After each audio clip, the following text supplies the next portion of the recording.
I have a lot to say about this. I've had various experiences with people with NPD over the years. Some of it kind of clinical and some of it not clinical. And you guys will probably also think in your own lives of the people you know that you may suspect of being, having some kind of narcissistic tendencies, right? I'm sure everybody has run across somebody who's, somewhat narcissistic. And especially, we live near Hollywood. I'm going to talk to you a little bit about celebrities and narcissism a little later on. I found a very interesting paper about it.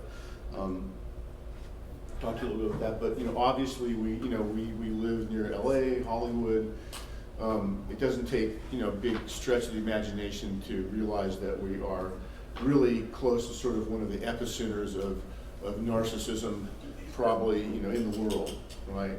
In the film industry, the TV industry has its maybe overabundance of narcissistic sort of type people. So this is something you guys will run across, I'm sure, in your careers, either with your patients or more likely just in your regular life, and certainly maybe in your work life with people who you work with and people who maybe you report to, bosses, CEOs, things like that. You'll see lots of narcissistic sort of behaviors going on. I put Paris Hilton up. I don't know if she's really a narcissist or not, but it's a great picture of her looking at herself, so, All right, well, you guys know the myth of Narcissus, right? You know the Greek myth. A young girl named Echo falls in love with a vain youth named Narcissus. He's the son of a woman that the river god had encircled with the windings of his streams, thus trapping and seducing her. Worried for her son's welfare, she consults a prophet regarding his future. The prophet reports Narcissus will live to a ripe old age as long as he never knows himself. One day Narcissus was out hunting, and Echo follows the handsome youth through the woods, longing to talk to him, but unable to speak first. When Narcissus finally heard her footsteps, he shouts, "Who goes there?" And Echo can't really respond. She can only just say whatever he says, and she goes, "Goes there, goes there, goes there." And so it went until Echo finally showed herself and rushed to embrace Narcissus. He pulled away and vainly told her to leave him alone. And Narcissus left Echo heartbroken. She spent the rest of her life lonely and pining away for the love she never knew, until only her voice remained. And so when you go off to a canyon and you say, "Hello, hello, hello, hello," that's her, right? That's the myth goes. Eventually Narcissus becomes thirsty and he goes to drink from a stream. As he bends down in the water, the clear water, he sees his reflection and he falls in love with it, going, "Oh, that's a handsome guy. I'm kind of in love with him." And then when he bends down to kiss it, it seems to go away and he becomes heartbroken. But then he goes back and he sees himself again and he grows thirstier and thirstier, but he won't touch the water for fear of damaging the reflection. And eventually he dies of thirst, staring at his own reflection. And the narcissus flower is very closely identified with the boy. It's said to spring from the ground around the pool from where he died. Okay? And in the Roman version, this is the Greek version, the Roman version, he transforms into the flower itself. Okay? So if you think about this myth is very nice. It's got a lot of psychological sophistication to it. One of the deeper meanings is that narcissism is produced through the product of a seduction and perhaps a woman being engulfed by her own emotions, right? That's one of them we look at it. And then the other way is to think about that somebody who is vain and just looking at themselves, how fragile that is. If they've been down a little bit to try to satisfy their desire for this image that they've idealized, it goes away, right? And it's very fragile. And the other thing is that they constantly have to be looking at that image. They constantly have to have the admiration, and eventually this causes them to sort of wither away, even though while they're doing it, they constantly need to maintain that sort of narcissistic stance. They constantly need to be looking at themselves, be getting admiration. So it's got a couple little gems in it, I think, as far as the myth is concerned. Let's talk about evolution a little bit, because narcissistic traits are some of those things that you see so often in our population. And anytime you see something that seems to pop up all over the place, all around the world, different people, different societies, different cultures, you may start to suspect that there are some biological evolutionary roots to this. And narcissism is certainly one of these things. And evolutionary psychology talks about self-esteem, we know is a key aspect of narcissism. And this may be related to our ability to evaluate our own worth. Okay? And the self-esteem gives us the ability to accurately know our place in social dominance hierarchies and to evaluate our potential as a mate. And narcissistic traits could evolve as a way of enhancing self-esteem. Those who exhibited narcissistic traits could be more successful in rising through dominance hierarchies and attracting mates, leading to the propagation of these traits in the human population. And narcissism has been linked to successful mating and by proxy the ability to produce more offspring, which translates to more evolutionary fitness. Narcissistic people are often seen as more confident, attractive, better able to make decisions, better able to procure resources, more likely to take risks and gain rewards for this, and exhibit assertive behavior. This is something, these traits can make people more desirable as potential mates and as leaders. And of course, we see our gorilla cousins here. These are alpha gorillas. Certainly the guy in the bottom is in need of a dentist. So what happens when we have these traits in the population, right? These kind of things. Well, what happens is that sometimes people can get biologically, genetically, can get too much of traits. You get too many traits, right? So a few of the traits, having a few of these things are adaptive and can help you, be more successful, have more offspring, and these kind of things. But if you have too many of them, then you can start to get pathology. And when we talk about antisocial personality disorder, I'll give you a very similar lecture to this, very similar in other things, antisocial personality disorder, even something like borderline personality disorder. You'll find that, again, some of the traits may be adaptive in certain situations, but if you get too many of them, then they become pathological. And this is the case, I think, at least to some degree for narcissistic traits, okay? And let's for a moment assume that narcissistic traits are heritable, and I think we could probably assume that at least some of them are heritable. If you get too many of them, then what happens is then you start getting a person who becomes self-absorbed. They may be self-absorbed to the point of social isolation, just like in the myth of Narcissus. They may be prone to anxiety, to depression. Again, a constant need for validation. They may have more anxiety. I mentioned anxiety twice. Did I mention anxiety? Yes, twice. Poor decision making and inability to cooperate with others, right? So if you get too much of these traits, you may get some of these things. And so again, having enough of these traits, could then become maladaptive, and it could lead to something, like that we're calling narcissistic personality disorder. Okay? Who do I put up here? I'll give you lots of examples of narcissists today. And I'm very proud of myself. I'm going to try to be politically neutral as possible, because I am going to talk a little bit about Trump, but I'm going to talk about other people too. So. Elon here. I don't know if you like Elon or hate him. Everybody hates him right now. But certainly he's got some narcissistic traits, without a doubt. And he's certainly, at least in some areas, you're quite brilliant, right? So those things don't necessarily counteract each other. Right? And we'll talk a little bit about that in a minute.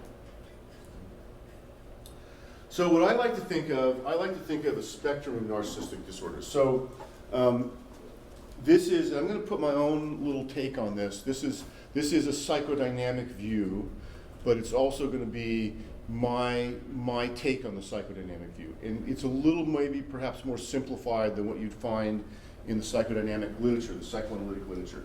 I find the psychoanalytic literature to be very confusing, some of it very confusing, and people are using terms and they're throwing them around, and one person may use the same term. It may not mean quite the same as another person.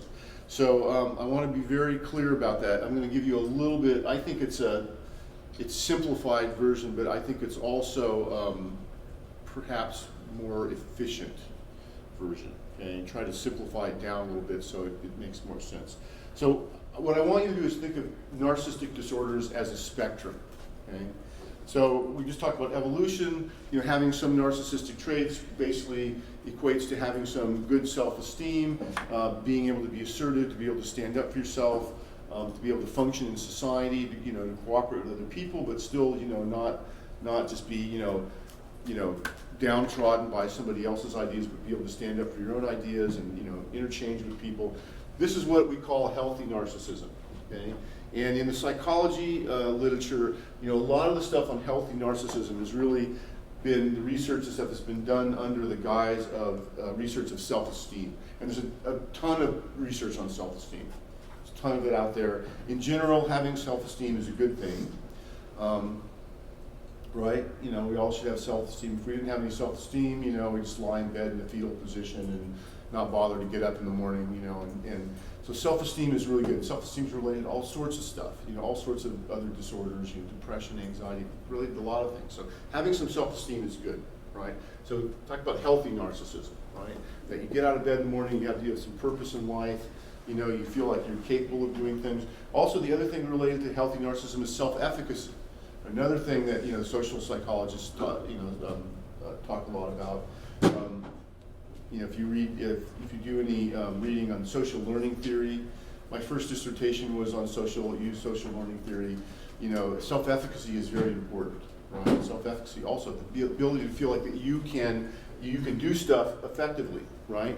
That you have some capacity to do things, to make things happen, to carry things out and do it successfully. So self-esteem, self-efficacy, very important. I would also add the other one from social learning theory, probably important here, at least contributes to this, is locus of control, right? A lot of research about locus of control, 50, 100 years of research on locus of control, maybe not 100 years, but a lot of research on locus of control, which again, about this, right? You got this in your basic psych class, locus of control, is it internal, external, is somebody else controlling you, or are you controlling your own destiny? People tend to be happier if they have internal locus of control, right? When you're at work, would you rather just be able to figure out what work you need to do and do it, or do you want a boss leaning over your shoulder and yelling at you, telling you what to do, right? That's kind of the simple example of it. So locus of control also related to this, that this at least feeds into this, okay? So healthy narcissism, we're going to talk about something that I call Neuronic narcissism, narcissistic traits in otherwise normal people. I'd say exaggerated narcissistic traits in otherwise normal people. I have a theory about this. I'm thinking about writing a paper about it. I'll share this with you today. Then I'm going to talk about something that is somewhere in the middle here, between 2 and 3. And this is the idea of Heinz Kohut, who is a psychoanalyst out of Chicago. And then I'm going to talk to you about narcissistic personality disorder proper, and talk to you about the ideas, especially of Otto Kernberg, who wrote about this. Remember, I think I told you guys about Otto Kernberg's book on borderline and narcissistic personality, conditions of borderline and narcissistic personality disorder. It is the Bible, one of the Bibles for me on these subjects of both borderline personality disorder and narcissistic personality disorder. And I'll talk to you about this, and then I'll talk to you a little bit about malignant narcissism, because this has been in the news lately quite a lot. And talk to you about narcissism and antisocial personality disorder. This is kind of a combination. And then I'm going to talk to you a little bit about treatment of narcissistic disorders, and I'm going to talk to you about treatment at these different levels. And at this 2.5 level, I'll talk to you about Heinz Kohut. And then I'm going to talk to you about the object relations treatment stuff, Otto Kernberg, and then a little bit from my dad, who's written about this as well. So we'll hopefully get all that stuff today. But I want you to think of this as a spectrum. Okay? I think that's really important. Okay, so the leading theories, so again, this is what I was saying, the leading theories on narcissism. Of course, this begins with Freud, who wrote a paper on narcissism in 1914. And this of course, has to do with his theory about the ego. Heinz Kohut wrote this book, The Analysis of Self, in 1971, and he introduced a lot of ideas about narcissism into the psychoanalytic community, into the mainstream psychoanalytic community. Other people took his ideas and created a whole system of psychology around it called self-psychology. Anybody heard about this, self-psychology? A little bit, yeah. I don't see it very much around these days, but it was for a while. It was kind of a big thing, and people were doing it. I don't like it. I'm going to tell you why I don't like it in a bit. I have some critique of it, and it's just you can take that with a grain of salt. It has to do. I saw a self-psychologist for my own therapy, and didn't like it. So I'll tell you about that later. And then Otto Kernberg, who really was one of the pioneers of looking at narcissism from an object relations point of view. Okay? And again, this book, Borderline Conditions and Pathological Narcissism, 1975. This is one of the Bibles that, you know, if you were in a psychodynamic program, we were just doing a class on personality disorders, and you had all that psychodynamic stuff before in a different class, I would have you guys read that book. I think it's worth reading. We would just go through the book and just discuss it. I think it'd be very, very valuable. I definitely encourage you to read it if you get a chance, especially if you're going to work with people in this population, borderline people and narcissistic people. I think it's almost required, should be almost required reading. Okay. Very, very, very important book. And then I would also mention my dad also has written a book on internalized object relations, which isn't directly related to narcissism, but does have some bearing on this stuff. There's a whole group of them, I call them kind of the rat pack, guys in my dad's generations. My dad's Kernberg, a guy named Bryce Boyer, Harold Searles, who wrote about schizophrenia and psychosis. They're kind of like the object relations rat pack. And they're people who have written and combined sort of British object relations school with the ego psychology school, kind of brought all that stuff together. And it's kind of now what I consider to be sort of the mainstream of psychoanalysis. And so there's some other people as well that would be useful in here, but Kernberg to me is, you know, the real standout guy. The other book that I'll talk about today a little bit is my dad's book on psychoanalytic technique, where he has a bunch of full case histories, psychoanalytic case histories of narcissists in the book, and talks about a lot about treating narcissistic personality disorder. He's pretty much in agreement with Kernberg about the theory, but clinically he adds a few things that Kernberg doesn't get. So I'll talk a little bit about that when we get to the treatment section. Any questions about this stuff? Okay. All right, so let's talk about healthy narcissism. Again, I talked to you about evolution, a little more on evolution, the idea of self-deception theory. And this goes, if I believe I am special, I'll have an easier time convincing other people that this is the case. Okay? Now, if you think about that for a second, it seems kind of simplistic, but it also seems kind of true, right? Again, this is related to what? Self-esteem, right? If I feel good about myself, I'm going to project myself in a way that other people are going to probably like me more. Okay? And I think seems like a self-evident truth, right? In our human society, you know, if you have confidence, you have a lot of self-esteem, you go out and meet other people, they're probably going to like you more. If you don't have self-esteem, you think yourself, oh, I'm just a piece of crap, you know, I can't get anything done. You know, when you go out and meet people, that's going to be their impression of you. And again, if you imagine, you know, primate societies that we evolved from, small groups, you know, this is, you know, it really starts to make sense if you think about this kind of stuff. So self-deception theory is a pretty, I think, to me, seems kind of self-evident. And of course, if you feel good about yourself and you're confident, you have some self-esteem, you're going to be more likely to find a mate. And if you find a mate and you have sex and then procreate, have children, if you have more self-esteem, you have more of this sort of feeling that you're special, you know, you're going to have more children than the person who doesn't feel that way. And so those traits are going to maintain in the population. Okay? And so you're going to pass your genes on. Those genes will be in the human gene pool, right? So hence, you can assume that some genes for healthy narcissism were selected for among human beings. Okay? And again, like I said before, too many though may be disadvantaged. Be a disadvantage. Okay? But in the general, just having those genes in the population pool in general probably outweighs the disadvantages of having too much narcissism. Okay? You know, because most people don't, you know, not everybody's, you know, full-on narcissistic personality disorder. So, you know, the price we pay for having a few people with narcissistic personality disorder is that most of us have some decent self-esteem, right? Think of it that way. Okay? Now, psychoanalytic theory, this comes from Freud almost directly. Loving oneself is linked to self-preservation and good psychological functioning. It is like sex, aggression, and anxiety, and is a subject of a lot of variation among people. Main thing about healthy narcissism is a person is able to love themselves, not only when experiencing love from others, but also when they're rejected by other people. Okay? And this speaks to a strong internalization of objects, strong, strong, when you were an infant, you got a strong sense of constancy and of love from your parents that you were able to internalize and keep that with you, right? So the example I give is, you're a boy or a girl or whatever in between, doesn't matter, you have some kind of, romantic sexual orientation, and what happens is the person that you are with breaks up with you, right? How many of us here have been through a breakup? I'm sure everybody can raise their hand. Everybody's been through a breakup. And you know how horrible that feels, right? You feel like you've been rejected, especially if the person leaves you for somebody else. You feel less than. And what do? You go back to your room, you cry, you get out a big thing of ice cream, another thing of cookie dough, and you sit there all night, eat cookie dough and ice cream, commiserate. But, basically by the next day, if you're healthy, you're like, well, it's that person's loss. They rejected me, but they're lost. I'm actually a good person, and they're missing out, right? That's a healthy response, right? That's a healthy response. That's healthy narcissism, according to Freud. Okay?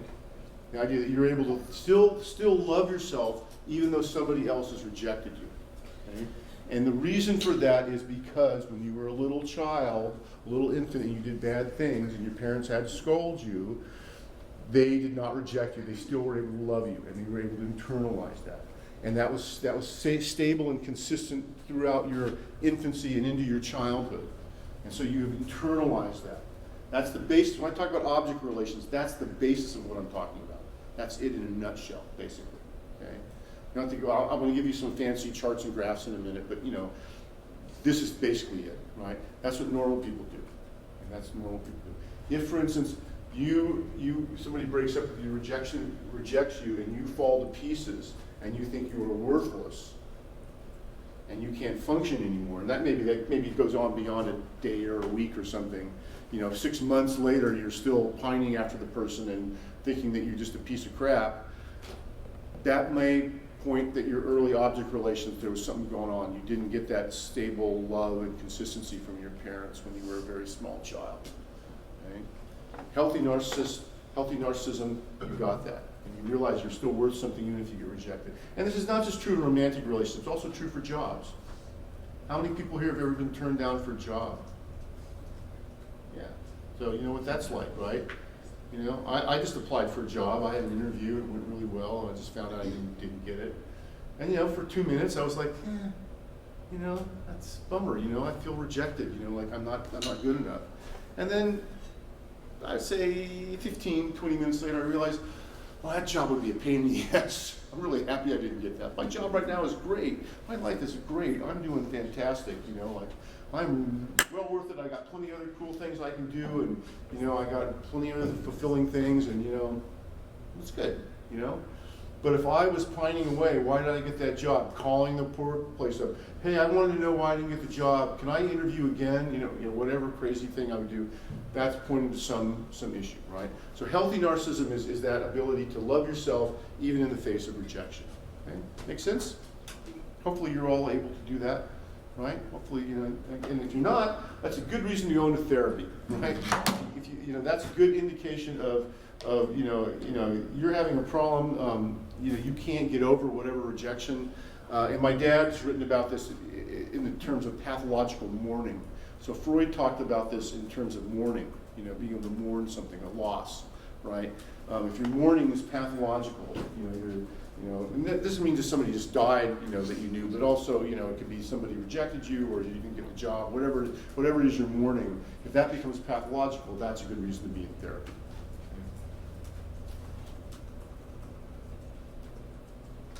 Okay, I promised you graphs and charts. Here you go. And this is one of the other things I'm trying to do to make this complicated object relation stuff a little more understandable, because it is very, depending you read, just reading these words and go, what are they talking about? And Kernberg, unfortunately, is very bad about confusing objects with object representations, which is the internal image of this that you keep in your personality, your mind. And it's very confusing. So let me give you this. So Kernberg has a sort of a developmental schematic of normal development according to object relations. Okay, so there's 3 stages. I think I talked about this before a little bit, but I'll just reiterate here. Normal autistic stage, birth to 2 months. The infant is focused on their internal world, their feelings, what's going on in their bodies. They're able to self-soothe themselves to some degree. Object representations are not clearly established. The relationship to the outside world is a little fuzzy. You know, there's something out there that's feeding me, but and all I know from that is I feel good or I feel bad. And the representation, the internalization of these images of what's going on really are feelings, and they can be part of what they call in the psychoanalytic literature part objects. Like, in other words, you know, and the classical one is the mother's breast, right? The mother's breast, you know, when you're feeding, the baby's feeding from the mother's breast, it feels good. It has these good feelings, and it learns to associate these good feelings with this external thing out there and have an image of that. And then if the breast doesn't give the baby food, it feels frustrated and angry, and it learns to associate that with outside. So this mothering thing initially can be both good and bad, you know, the good breast and the bad breast. That's what they mean when they say that. You know, that's basically what the baby is taking in, the feelings, you know, from being nurtured or being fed, from this mothering object. And again, this doesn't have to be the mother per se. It could be multiple mothers in some societies. It could be fathers. It could be other caregivers. Sometimes, maybe I should have used the more neutral term primary caregiver. Might have been a better, you know, because we don't want to blame mothers for things, right? But it's whoever is doing this primary caregiving thing here. And so in normal development, there's an attunement here, right? And it fosters a sense of security.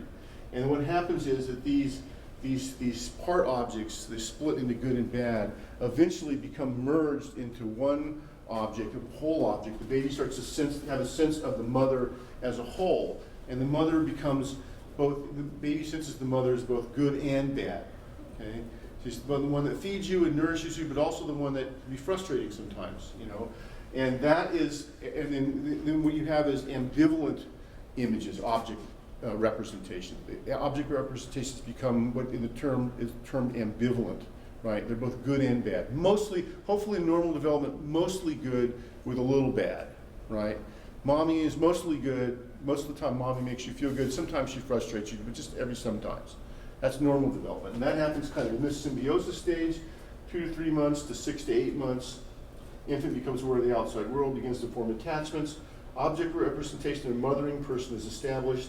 Mothering objects is experienced as a separate person. And during this stage, you have a lot of what D.W. Winnicott, the famous pediatrician psychoanalyst, talked about. It's transitional, what's the word I want to use? Transitional process, where there's this sort of interaction of attunement of the mother and the baby. The baby realizes the mother is a separate being from him or her, and there's a sort of like attunement with the mother, you know, that the baby's able to read into the mother's, you know, tune into the mother, and the mother's able to tune into the baby. And this is where Winnicott came up with the term good enough mothering, right? It comes from this, good enough mothering, right? Good enough mothering. And there's also, at this stage, there's transitional objects. There's things that take the place of the mother when she's not there, like the teddy bear, that kind of thing that the kid may have, you know, a little teddy bear, you know, when mom's not around, that's the teddy bear. And so that object helps the baby transition, you know, since that, actually that happens a little bit later, but it helps that baby sense that, you know, the mother's around even when the mother isn't there. It helps the baby transition from its own internal world to the outside world to the mother. And so transitional objects are very interesting. We don't have a lot of time in this class to go into them, but if we had more time to talk about psychoanalytic theory, I'd talk to you about transitional objects and linking objects and some of these other things that actually come out. You see the echoes of these things in adulthood, right? Transitional objects and linking objects. We don't have time to go into those, I think, in this class, but just so you know, they're out there. They're very interesting. And that happens sort of more around in this stage. You start getting in the transitional phase here. And in stage 3, you have separation, individuation, 6 to 8 months to 36 months. Infant develops healthy boundaries. What do 2-year-olds say? What's their favorite word? No. No, right? That's a healthy boundary, right? No, they've now established boundaries around themselves, right? Healthy boundaries, become aware of others, form secure relationships, coherent sense of self, develop from integration of object representations, ability to see others as separate, differentiate objects from self. In other words, differentiate other people from themselves. And that's what no does, right? Now, what else do little kids do at that age? You know, mommy will be standing there and they'll look at mommy and they'll run away, right? Try to get away from mommy, and then what do? They look back, make sure mommy's still there, right? And over time, what they do is they develop, we talked about Mahler's stuff earlier, they develop object constancy, right? After a while, they realize mommy is still there, even though I don't see mommy, mommy's still there, I know mommy's there, I know mommy's still loves me, and that's normal development. So this is kind of normal. And then what happens from this stage is you go on to the Oedipal stage. The next stage would be Oedipal stage, and the other stuff, going on. This is sort of the early stuff, breaking down the early stuff into detail. Okay. Yes?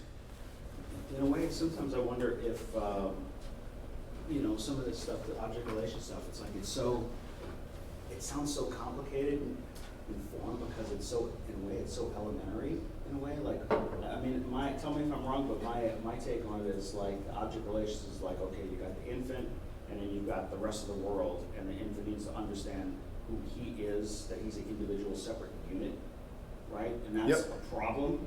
Well, it's a developmental process. So it's a developmental process. So this is essentially, psychoanalysis is essentially a developmental psychology. Object relations theory, even though it's a clinical practice, is essentially a developmental psychology that focuses on, birth to about 3 years old, right? Because this is where a lot of the severe mental illness, when this stuff goes awry, this is when you get the severe mental illnesses, right? When this stuff down here, the Oedipal stuff goes awry, this is where you get your sort of garden variety, garden variety depression and neurotic, patterns and everything, right? Severe stuff happens here. So this is a class of personality disorders. So we can say in psychoanalytic literature, the personality disorders all pretty much stem from things going on at this level, and with the contribution of genetics and biology and all those other things, right? They don't just spring into being. The kid has a completely normal development. They become an adolescent. They're 16 years old, and they suddenly become personality disorder. This is what I have psychologist friends who believe that, and I just say that's not the case. And if you look at the literature, and even the non-psychoanalytic literature shows that these things tend to stem from childhood. If you look at the childhood of people with personality disorders, early childhood, there is usually some issue. That doesn't say that it's 1 in a million persons who just develops whatever personality disorder, solely because of biology. Sure, there's probably a couple of those people. Most people with personality disorders have some issue with this stage of development. Something goes awry here. And it's exactly what you're saying. It's just the kid, the baby, developing, again, and it's also, the brain is maturing at this time too, right?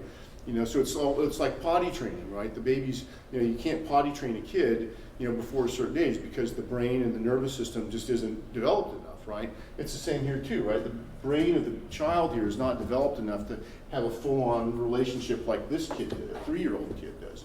There's also brain growth, there's all sorts of things going on in development here. But these are sort of the stages, roughly speaking, that have been sort of mapped out. Now, there is a lot of disagreement on the actual numbers and when this stuff happens. And if you read other object relations theorists, they'll have different numbers here, different time. The timeline's a little variable. Just think the timeline's somewhat variable. But the idea is that we all go through these stages, right, in some way, shape, or form in our early life here. Okay? So that's what I wanted to get across. That's what I get out of, I think it was, you just said it, Dominicai, I read one book, I think. Yeah. Yeah, it took me a long time. It was very confusing to read, like, you kept talking about the mother's breasts. Yeah. What the hell is that? So think of it as just, it's so, you remember Freudian psychology is about eros, right? So, when you're a child, a baby, where do you experience pleasure?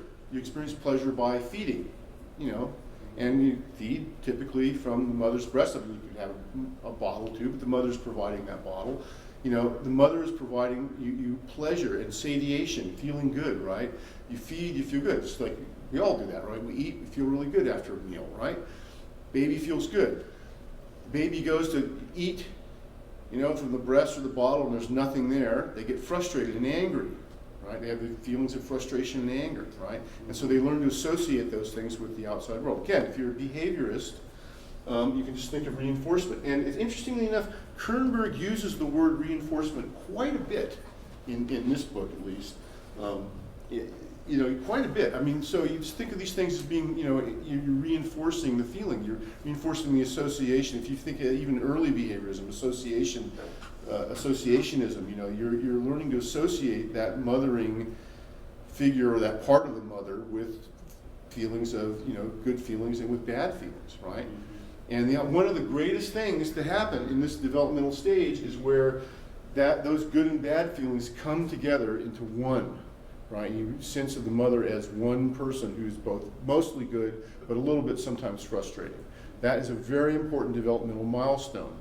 That doesn't occur with people with severe narcissistic personality disorder, and it doesn't occur with people who have borderline personality disorder. And that good and bad remains split. And then when they grow up and become adults, their primary defense is to keep things split into good and bad. Because you want to preserve the good from the bad, right? And you want to keep the bad from the good. And so a lot of their psychic apparatus is stuck in that stage. Why is it split for somebody with borderline? We're going to get to that, but mostly because of the parenting or the interactions with the child are very inconsistent, and it can be a result of abuse, it can be a result of inconsistency, neglect, all those kind of things can play in. But for borderline, and it's also the same for narcissistic personality disorder, for borderline narcissistic personality disorder, for severe narcissistic personality disorder, it is the idea that it's this pattern, I hate you, don't leave me, right? This is the sort of pattern. It's this very inconsistent parenting. That the parent 1 minute will the child, I have to hold the child in and keep the child close to me, and the next minute I hate you, I'm going to hit you, get away from me, And so it's this kind of abusive, inconsistent relationship that goes on, basically around in these stages here. Yeah. Right? So the kid basically doesn't know what they should do in order to make the world work. Right. And so they never develop a coherent sense of self. That coming together of the mothering object from the good and bad coming together and becoming an ambivalent object that's internalized in the child's mind. That forms the nucleus of the developing self. If that doesn't happen, the self that develops is either fragmented, as in borderline personality disorder. And if you're reading the Akhtar book, he talks about identity diffusion, same idea. It's fragmented. Or if you're in narcissistic personality disorder, we'll talk about today, what happens is that self coalesces around something else, not that ambivalent, mostly good mothering, primary caregiver image that's been internalized. Okay? And by image, I mean not only images like seeing it, but also the feeling states, the experiences, the experiential feeling states that's provided by the outside world. Okay? So that's the way I think of it. I'll talk about that in a minute, and I'll show you another diagram in a minute. But that's basically the similarity between narcissistic personality disorder and borderline personality disorder. But narcissistic personality disorder, the self can coalesce and become less fragmented because of something else. I'm going to get to that in a minute. Okay? I'm going to save that. Okay? This makes sense to everybody? Okay, good. And again, you will see variations of this out there. This is sort of again, the golden mean when I'm, kind of Kernberg's ideas, okay? Okay, so let's talk about healthy narcissists, healthy narcissism. And again, family group needs to be capable of creating empathic context where the child is permitted to experience and tolerate frustration and disappointment, and experience separation and individuation without the threat of withdrawal, love, approval, value, etc. In other words, if this kid here suddenly starts saying no, no, no, no, and the parent takes that little kid and just slaps him across the face, throws him in the room, ignores him for half a day, that kid's not going to individuate, not going to be able to separate from the parent very well. Or on the other hand, if they take that kid, the kid says no, no, no, and the parent just smothers them and says no, you can't, run away and run back to me. You have to stay here with me all the time. That also causes problems. So again, healthy people, the kid's allowed to feel frustrated and angry. The parent can contain that and still love the kid, right? That's a hallmark of normal development. That you can be mad at your parents, you can be frustrated at them, you can yell at them or whatever, and they still will love you. Okay, you will still feel that, and you know that from even when you're older, right? When you're a teenager, right? How many people here got mad at their parents and mom and dad, but you knew they still loved you, right? That's normal development. Okay? That's normal. You got to be able to tolerate that in kids, right? Permit the kid to go out and become frustrated, right? And to figure that out for themselves. without the threat of withdrawal of love and approval. Right? This allows the child to integrate feelings of both omnipotence and inferiority into a healthy, realistic view of themselves. Right? This kid here, babies, initially are omnipotent. It's all about them. You know, it's just their own feeling states. They're not aware of the world, right? So again, it's all about them here. Right? And as they go through this developmental cycle, it becomes less and less about them, but more about them in the world and relating to other people. And I put Dave Grohl up there because I consider him somebody to be, I don't know him, but I consider him to be somebody who I think is a good example of somebody who's seems very healthy psychologically, and yet has some good narcissistic traits. I mean, I don't think you end up being a rock musician unless you have some little bit of narcissism, at least some narcissistic traits. But he's a healthy guy. He's got a nice family. Sometimes you'll see him around here. My band used to play out at the rock and roll pizza place in Simi Valley, and they told us that sometimes Dave Grohl would come by there and show up and watch shows and stuff. We never saw him, but he's around this area, so people see him. He seems like a cool guy, but definitely must have some healthy narcissism, right? Because otherwise he wouldn't have the job that he has. I feel like I saw him do some kind of outreach recently, and I can't remember what it is. Yeah, he was working in a soup kitchen or something. I saw that. Something like that, or I think he's doing more work downtown. Yeah. Like, I think he's a good guy. He seems like a good guy. I don't know, but put him up here. I like his music, so he's my poster boy for this. Okay. All right. There's been also some studies done about healthy narcissism, comparing it to destructive narcissism in the workplace. And again, this stuff plays out at work. Remember Freud said, what are the two things in life? Love and work, right? Or I like to think of it. I'm a little more cynical. I think of it sex and money, right? But those are the two things where all this stuff kind of plays out, right? So healthy narcissism also plays out at work. Destructive narcissism plays out at work. And there's a study comparing narcissistic managers, healthy versus destructive. And this is what they found, these characteristics, self-confidence. Healthy narcissism, high outward self-confidence in line with reality. Destructive narcissism was grandiose, meaning that their self-confidence was sort of bordering on being a little bit delusional. Healthy narcissists may enjoy power. Destructive narcissists pursue power at all costs. They lack normal inhibitions in this pursuit. They'll do whatever it takes to get power, including, riding over other people. Relationships, real concern for others, don't exploit and value them. Concerns limited to expressing socially appropriate response. Inconvenient, devalues and exploits others without remorse. Ability to follow a consistent path, has values, follows through on plans, lacks values, easily bored, often changes courses. Talk to you about boredom later. Healthy childhood with support for self-esteem, appropriate limits. Traumatic childhood, undercutting the sense of self-esteem and learning.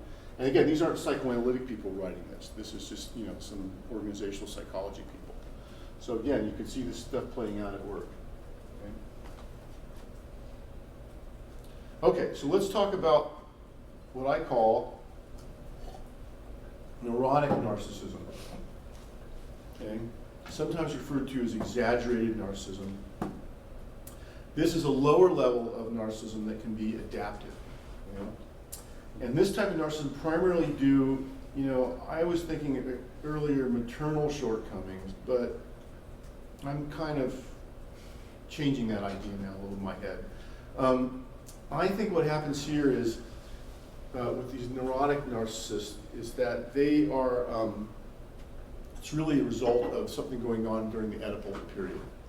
And what happens during the Oedipal period is that the child experiences some sort of narcissistic wounding, some sort of blow to their self-esteem. And this, a lot of times, can be because of parents getting divorced. It could be loss of perhaps the father at home. It could be the child had some sort of medical, diagnosis or some medical intervention that was, again, caused their self-esteem to be damaged. And so I put Bret Michaels up here. You all know Bret Michaels, right? From the band Poison, and from the reality show Rock of Love, which, by the way, is like a psychological petri dish. You should all be watching it. I mean, it's like, you want to see raw primate behavior without having to go out in the jungle and watch monkeys? Rock of Love is just fantastic, you know, especially for mating, you know, human mating things. It's like, oh my God, it's like a petri dish. Anyway, I love that show. I watched it. So Bret Michaels seems like a pretty nice guy. So the guy you go out with have a beer with him, he'd be pretty good. He'd be genuinely concerned about who you are. He would be able to relate to you, and yet he has a lot of narcissistic traits, right? Again, if you watch Rock of Love, you will see these, a lot of narcissistic traits. But he doesn't seem like he has narcissistic personality disorder. You know, he's not overly grandiose. He's not like, you know, his reality testing seems intact, you know, but he still has a lot of narcissistic traits. Well, he's a typical kind of guy. So he was a guy who was at a very young age, or, you know, probably around Oedipal period, was diagnosed with type 1 diabetes, right? And so, you know, my theory, again, this is take with a grain of salt if you like, is that, you know, this caused some sort of narcissistic wounding. And his going and becoming a rock star and being wanted to be seen and admired by people is a way of compensating for that childhood, Oedipal period narcissistic wounding. And he's not the only one that you can think of as a famous person. Two other really good examples would be Barack Obama and Bill Clinton. You know, both people that if you had them in this room here right now and you were talking to them, you had a couple beers, and you could sit down with Barack Obama and Bill Clinton and have just a talk with them, they would probably be very, very charming and, you know, and wonderful people to talk to. They'd probably develop, good relationships with other people. They can genuinely care about other people, but both of them have narcissistic traits. Without a doubt, they have narcissistic traits, right? Because you don't become a politician generally without some sort of narcissistic traits, right? You don't sit like a little corner in the back of the rotunda of the Capitol building like a wallflower in the back, you know, hiding your face from anything. That's not what you do when you become a politician. You have to just the opposite. And we could have a whole talk about extroversion versus introversion. Typically, they're also very extroverted, right? So, but these are two examples. Both Bill Clinton and Barack Obama, you know, lost their fathers, parents divorced, lost their fathers at a young age. Some narcissistic wounding there, and maybe they go into this career as a compensation for that, to get attention. Okay? Again, my speculation. I'm saying this is sort of neuronic level stuff. Then there is this is 2A, we'll talk about 2B. And 2B is what I've written down here. And this is where the child develops what Heinz Kohut terms a grandiose self. And this is a self where, we're going to talk about Kohut's theory in a second. This is a self that can actually, it's a narcissistic sort of a self that can actually adjust and become more mature and mature into a normal sense of self. Okay? And this comes from Heinz Kohut.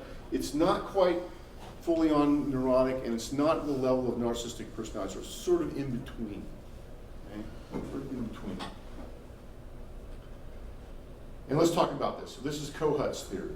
Okay? This is the in-between, 2B, we'll call it. Okay? I should change the slide. I need to change the slide, sorry. I'll label this I'll label this 2B, and I'll have another slide talking about the Oedipal stuff. I'll label 2A. This is 2B. Okay? So what happens here is child experiences, and there's no ages really put in there, but you can assume this is fairly young children. He doesn't put ages on this, so this is probably a little bit older than the Kernberg stuff. Child experiences a lack of empathic mirroring from primary caregivers, mostly the mother. Sense of self is less cohesive. So imagine the older kid does not experience that mirroring with the mother. This is the transitional stuff that Winnicott, in my mind, the transitional stuff that Winnicott talks about. They don't have that attunement with the mother. They're not getting empathic mirroring where the mother is able to sort of feel what the baby is feeling or the child is feeling, and the child can feel what the mother is feeling. They're like two ships that pass in the night. They don't relate to each other. And this results in the self-image becoming less coherent. I'm assuming this, he doesn't talk about object relations, but I'm assuming this is after the object, the internalized object is ambivalent, okay, or at least somewhat ambivalent. Splitting is somewhat not happening too much anymore, or it might be sort of not quite split and not quite completely cohesive, okay, because the self is still a little bit fragmented. Okay? And then there is some inability to regulate emotional states. So think of that as not the object, the internalized representation, not quite completely split into good or bad, but not completely fused and ambivalent, somewhere in between that. Okay? And then that leads to narcissistic injury. The child develops a sense of shame and humiliation, the need for compensatory admiration, idealization from others, which supports their fragile sense of self. And then ongoing regulation of the narcissistic image. As they grow up, the cohesive self relies on idealized representations of both self and others, leads to narcissistic traits, need for admiration, feeling of entitlement, lack of empathy, and they got to get this admiration from others, and they also see others as idealized versions of themselves. In other words, if you're my friend, you are the best person in the world. You know, I would only be friends with somebody who is like fantastically rich and famous and beautiful. You know, this is this part. Okay? And they also have to get that from others. It becomes kind of a cycle here. Okay? This is the Cohutian version of narcissism. Okay? I kind of get this. I think this is okay.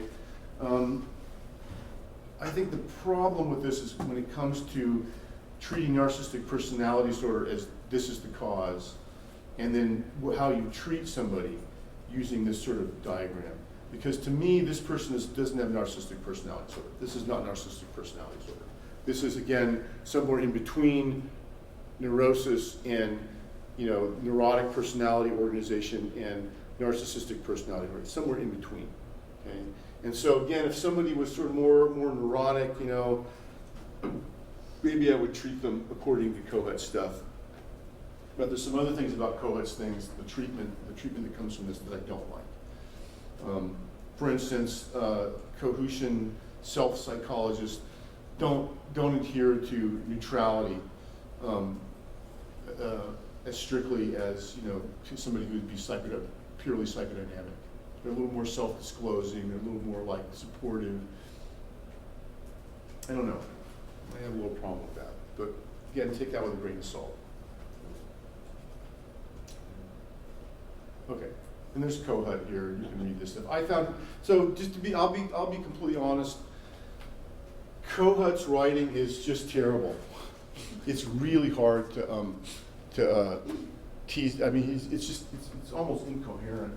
Really difficult to read, and that, to me, it makes it very, very hard to, you know, some of his ideas I think are useful, and Kernberg uses some of his ideas. You know, he's the one who named this narcissistic self, the grandiose self. That's a useful concept. Some of his concepts are really useful, but his system of psychology is really, really frustrating to me. I don't like it. It's really hard to read. You know, you got to really, really work to pull out the basic stuff of this stuff. I just find him really confusing. So I tend not to like him. Other people love him. You know, he's got followings in the psychoanalytic community. People love him. I don't like him. So put that with a grain of salt. Okay? And if I was going to read a book about Kohut, I would read this book that was not written by Kohut. Because Kohut's stuff is almost incomprehensible to me. All right, let's talk about narcissistic personality disorder per se. Keep track of the time here.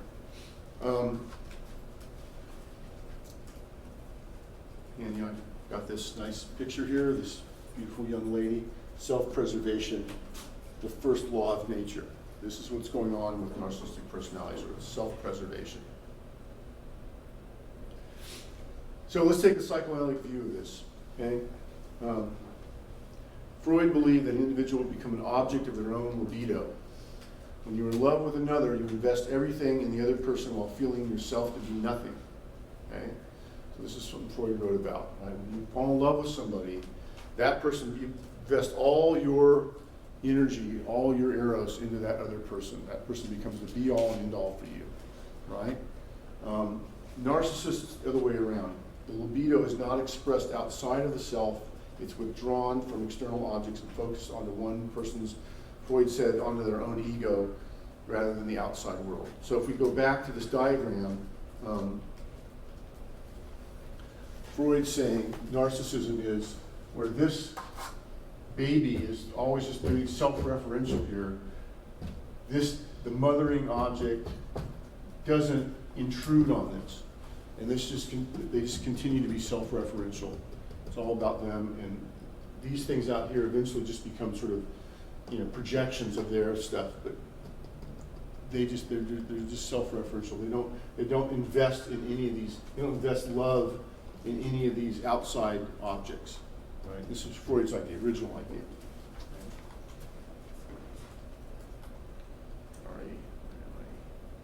All right. So this is the Kernberg version of this. Okay? So what happens in the Kernberg version?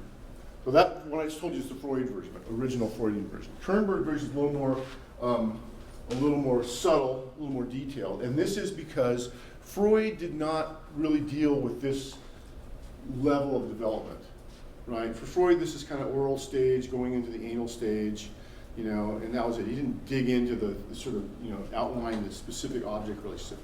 This object relation stuff is the offshoot of Freud's psychology, right? So it's something that was developed after Freud, right? And mostly initially by the British school, psychoanalysis, people in the British school, Harry Guntrip, Ronald Fairbairn, Melanie Klein, Donald Winnicott, these kind of people developed this. And then, you know, the Margaret Mahler, who I talked to you about later on, who did empirical research on this. And then, you know, later in sort of the last generation, you know, Kernberg, my dad, Harold Searles, Bryce Boyer, these guys. Okay. So this is stuff that, again, you can't think of Freudian psychology as Freud. This is a common mistake you hear in the media and you hear as a critique from other psychologists, especially my academic colleagues. Say, oh, Freud has been debunked, you know. Well, Freud is like Isaac Newton, right? You know, if you think about physics, Isaac Newton, you know, was brilliant. He invented a whole, you know, form of physics, classical mechanics. Brilliant, right? And still used, right? Classical mechanics still used. You want to plot a rocket to the moon, you use classical mechanics. It works great. However, we now know a lot more about physics. We have quantum mechanics. We have all sorts of stuff going on that's been sort of, you know, that sort of, you know, is more subtle and more detailed than, you know, what Isaac Newton wrote about, you know, hundreds of years ago. It's the same for Freudian psychology. You know, this is sort of the quantum mechanics of Freudian psychology, right? This is the stuff, you know, Freud's stuff is the classical mechanics. This is the quantum mechanics. We've now filled in some of the stuff that Freud didn't do in his lifetime, right? In this era of development, this early development, is what's been filled in. So this is newer stuff, right?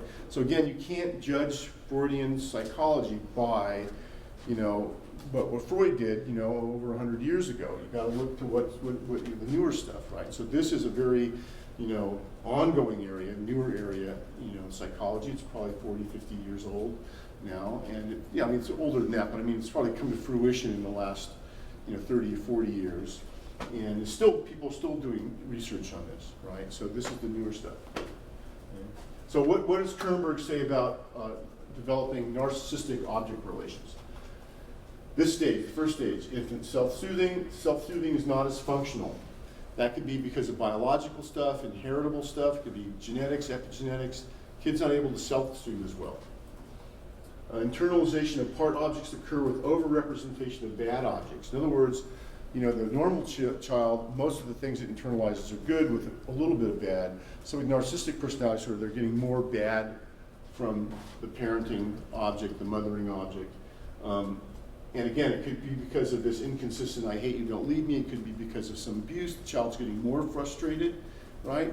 Not just frustrated from the bad breast and not getting enough food, but there are other things that are frustrating the child that lead to feelings of aggression and frustration. And these get internalized as bad objects. Mothering attunement is absent, inconsistent, or abusive. Okay? Stage 1. And this is the same with borderline personality disorder. Stage 2.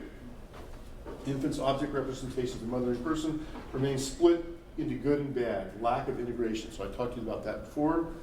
Sense of self develops around feeling of being special, since this is the only consistent thing from the mothering person. So this is where borderline personality disorder and narcissistic personality disorder part ways. In narcissistic personality disorder, in addition to this I hate you, don't leave me, or abuse, or whatever's going on up here, the parenting person, primary caregiver, also instills in the infant some sense that they're special. Special, yes? I've heard that behind every narcissistic man, there's a narcissistic mother. Well, I mean, think of it as a mothering person, right? Because it could be a father, it could be who's doing the primary caregiving, right? Mother's off at work, 20 hours a day, and the father's home with the baby, and it's the father. I mean, I really should change this to being parental object or primary caregiver. I don't want to pick on mothers, But yes, whoever's doing that primary caregiving is this is where it's coming from, this early stage here.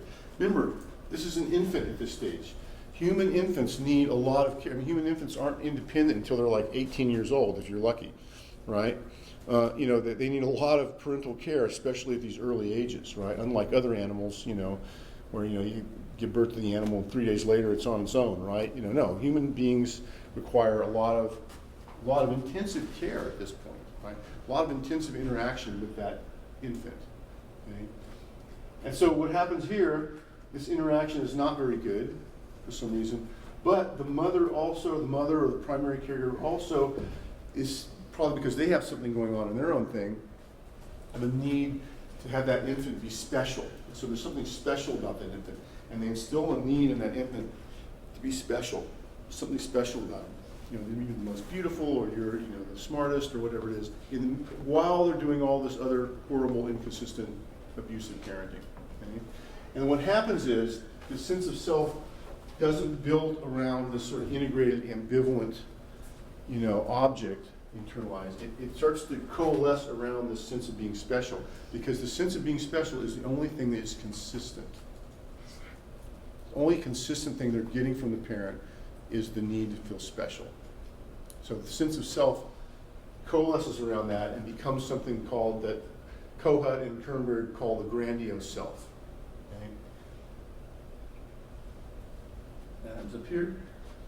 The infant develops a grandiose sense of self which needs constant attention, admiration, etc. to maintain the sense of being special. Object representations remain unintegrated. Splitting defenses you'll see splitting defenses.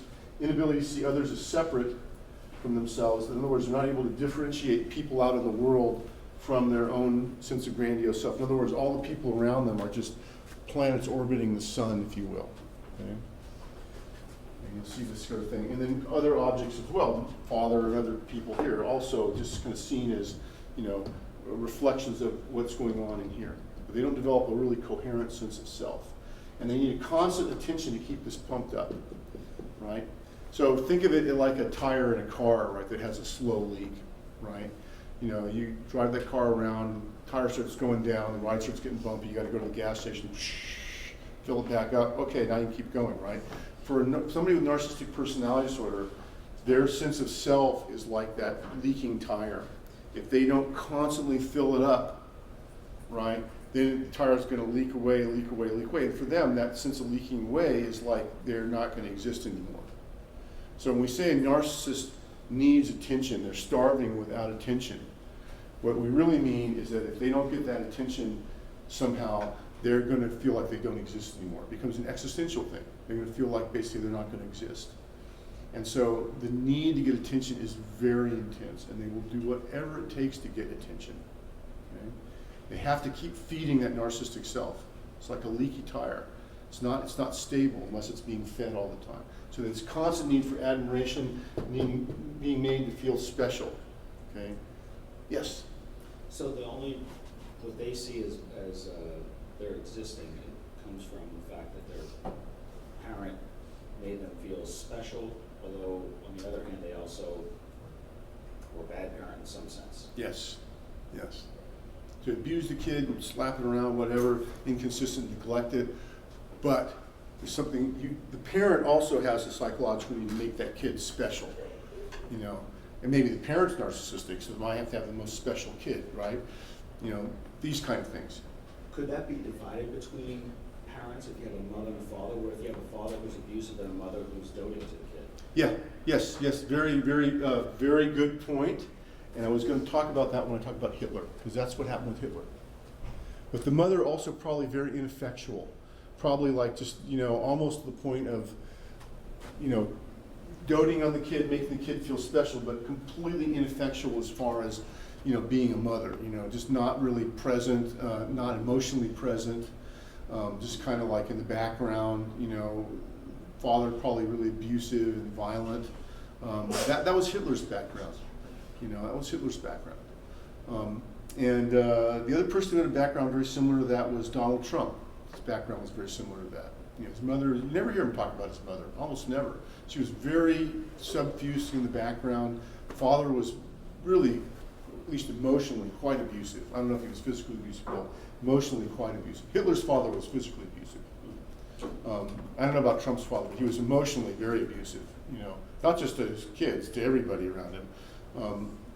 But so you sometimes see that, right? I'm not equating Trump and Hitler, but the background is very similar. Two people who had narcissism, narcissistic personality disorder. You see that. Yes, that's a very, very good point. Yes, sometimes the mother can sort of be in the background, make the kid feel special. In Hitler's case, what happened was one of the reasons why she made Hitler feel special was because her other two kids that she had, which was common back in the day, had died very early. I think one died of typhus or something. So, this is the third kid, I think it was the third one. The third kid, you're going to like, oh my God, I'm going to do everything that kid to keep that one kid safe. I'm going to make it feel special. I'm going to, make sure he doesn't run around and do anything, this is a special kid, we want him to survive, right? So they put a lot of specialness on that kid because it's the one that survived. In the meantime, the father's being super abusive. So yes, exactly that. Yeah, very good point. I'm glad you brought that up. So does this make sense? So this is what you see in people with narcissistic personality disorder. And generally when you start talking to them, you get their family histories and stuff, this stuff will come out. And you will see this very quickly, this need to pump their cells up. It becomes pretty apparent. And again, you can think of narcissists that you may have seen or celebrities or whatever. That's there, right? Now, I wanted to mention, any questions about that? That's the basic object relations of narcissistic personality disorder. Any questions about that? Now, I wanted to mention this book by Christopher Lasch. I'll talk a little more about this later, but Christopher Lasch was a social psychologist, and he talks about basically the same thing I'm just telling you, in a little bit different words. And he talks about a new theory of narcissism developed grounded in Freud, which treats narcissism, libidinal investment itself, as a necessary precondition of object love, but not devoted to primary narcissism, but to secondary pathological narcissism, the incorporation of grandiose object images as a defense against anxiety and guilt. We're going to talk about this when we get to treatment. Both types of narcissism blur the boundaries between self and the world of objects. There's an important difference between the newborn infant. Primary narcissist does not perceive his mother as having existence separate from his own. Therefore, he mistakes dependence on the mother who satisfies his need as soon as they arise with their own omnipotence. That's old school Freud, right? Secondary narcissism, which is what we're talking about now, on the other hand, attempts to annul the pain of disappointed object love and to nullify the child's rage against those who do not respond immediately to his needs, against those who are now seen to respond to others beside the child and who therefore appear to have abandoned him. The child, for some reason, experiences separation trauma with special intensity. He may establish earlier relationships by recreating his fantasies as an omnipotent mother or father who merges with his own self. Through internalization, the patient seeks to recreate a wished-for love relationship that may once have existed, and simultaneously to annul the anxiety and guilt arised by aggressive drives against the frustrating and disappointing object. But that's kind of a slight twist on what I just said, but basically in the same ballpark. Okay? And this is a book about how narcissism has invaded our culture. Really good book, highly recommend it. I'll talk about this a little bit later. I have another slide on this book. So just wanted to give you a little slight variation of this thing. But again, this is a little more confusing than my little diagram, right? My diagram is a little less confusing. All right, NPD from the DSM-5. Hopefully you guys are familiar with this. You have to have 5 out of these 9 possible traits. Grandiose sense of self-importance, preoccupation with fantasies, unlimited success, power, brilliance, beauty, ideal love, believe that he or she is special and unique, require excessive admiration, have a sense of entitlement, is interpersonally exploitive, lacks empathy, often envious of others and believes others are envious of him or her, sometimes to the point of paranoia. Arrogant, superior, haughty behaviors or attitudes. Okay, so this is the DSM-5 diagnostic stuff.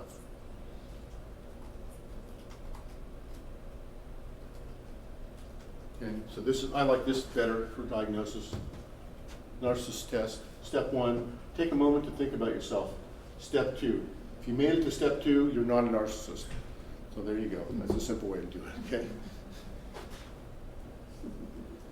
Now, my dad, in his treatment book, wrote about, a psychoanalytic technique book, wrote about some characteristic traits of narcissistic personality disorder. Self-concept includes grandiosity, preoccupation with fantasies of outstanding success, sense of uniqueness, feelings of entitlement. Interpersonal relationships overtly seek adoration from others, present pseudo-humility. Pseudo-humility is something you see with narcissistic personality people. Elon Musk, being on the factory floor is a really good example of this. Elon Musk probably never really in his whole life ever picked up a wrench and did something. Now on the factory floor, like I'm one of the workers, right? No, you're not. But he's pretending it's pseudo-humility, right? Covert envy, so without telling, not expressing it, but you're covertly envious of other people, and you feel unable to depend on others. I really like those things. This just describes Elon Musk perfectly. Social adaptation, overtly socially charming, intensely ambitious, covertly, inside there's feelings of aimlessness and chronic boredom. Ethics, overt caricature of modesty, pretend contempt for money, material wealth, preoccupied with moral issues. Inside, however, they're lying to themselves, their values can shift and change whenever it's to their advantage to gain wealth or favor, right? Again, you can see this in some of our politicians. I think George Santos is a good idea. I'm not picking on Republicans, but he's really in the news right now. He's a really good example of this. He may have other things going on with him too, I don't know, but certainly he's got this ethic thing. Love and sex, cold seductiveness, extramarital affairs, infidelity, promiscuity, can't experience partners as separate individuals and can't remain in love or feel real love. And a lot of times, number 5 is what will bring these folks into therapy. And they have some problem with their sex life, their love life. Cognitive style, impressive knowledge of trivial things, decisive and opinionated, covertly forget details, names of other people, language regulation, and self-esteem. Sometimes people with narcissistic personalities can be really quite brilliant. So they do have impressive knowledge of trivial things, but in some cases these people very cognitively are very, very, they push themselves cognitively to become very, very good at something, because it gives them a sense of admiration. I think I mentioned to you my former boss, who was a professor of linguistics, one of the top linguists in the world. He won whatever the linguistic prize for some book he'd done. Some, very high up guy, brilliant guy. But when I used to open the DSM back in the day, the DSM-4 to narcissistic personality, it would be like his picture would be there. He was so narcissistic. He fit every criteria of this. But he was a brilliant guy. His knowledge was not just trivial. It was very, very, very recognized. So sometimes it's not just that, but you will see sometimes people feigning knowledge of stuff when they. Kind of the with the Miller effect. What is that thing that's going around now? People have, where they think they know more than they do. Sometimes you'll see that in narcissistic people. They'll sort of front that they know more about something than they actually do. Okay? You'll see that sometimes. Prevalence of narcissistic personality disorder, about 6.2% of the population. So you're probably going to run into some of these people. Men about 7.7% and women 4.8%. So a little bit more diagnosed in men than women. There could be some labeling bias in this, I think possibly. Women, I think, will sometimes get diagnosed with histrionic personality disorder rather than narcissistic personality disorder. And also women will be more likely to be diagnosed as borderline personality disorder. That's my take on it. Don't take that with absolute assurance. That's just my view about this. Now, the study that I'm quoting this from was based on interviews with 35,000 plus people in the United States. They did a really good empirical study of this. They found increased levels of NPD among African Americans, Hispanic women, young adults, and separated, divorced, and never married adults. NPD was associated with mental disability among men, but not women. High rates of comorbid substance use, mood disorders, anxiety disorders, and other personality disorders. Significantly but weakly associated with bipolar 1, PTSD, schizotypal, and borderline personality disorder. In women, significant but weak associations with specific phobias, generalized anxiety disorder, and bipolar 2. In men, significant but weak associations with alcohol abuse and dependence, drug dependence, histrionic, and obsessive compulsive personality disorders. Dysthymia had a significant negative association with NPD. I'm not sure about that. That's interesting. So this is a really good study. It's nice to see these kind of empirical studies on this stuff because you find things you wouldn't have thought of before. This should give you some ideas if you're interested in doing a dissertation. There's some really good ideas that could be explored in this paper a little bit more. So if anybody's interested, I'm happy to provide this paper for you. I didn't put it up on the Blackboard, or I didn't put it on Blackboard, but I'm happy to send it to you if you want to dig into it a little more. If you're interested in doing narcissistic personality disorder as a dissertation topic, some good things you could follow up on this. Now, we live near Los Angeles, so don't have to go far to find narcissism. Narcissism among celebrities. I think this is really fascinating. The actor Gene Wilder, you guys know who Gene Wilder is? He's passed on now. He was in really good movies like Blazing Saddles and Young Frankenstein. Mel Brooks movies, if you haven't seen those, I highly recommend. Especially Young Frankenstein, one of my favorite movies of all time. Frankenstein, excuse me. Gene Wilder said that he speculated that many actors are narcissistic. They take on many different roles to gain attention from their parents when they're small, and the pattern of taking on different roles carries into adulthood and acting as a career. That's what he says. Now, you guys have heard of Dr. Drew, the Dr. Drew show? This is Dr. Drew here. They're all going to be too young. No, too young to know about Dr. Drew. He's still Dr. Drew? He's still Oh, that's good. What? You did all the Teen Mom stuff. Yeah. Oh, I know from Loveline when we Yeah, used to Loveline. listen before the internet. Yeah, was that when Adam Carolla was on Love One? Yeah, he was in that. So my friend knows him. My friend Wendy, who's a TV psychologist, knows Dr. Drew. I've heard some nice things about him. This is him. Dr. Drew actually did a study on celebrities and narcissism. It's actually a pretty good study. I was really surprised. Did it with a business professor.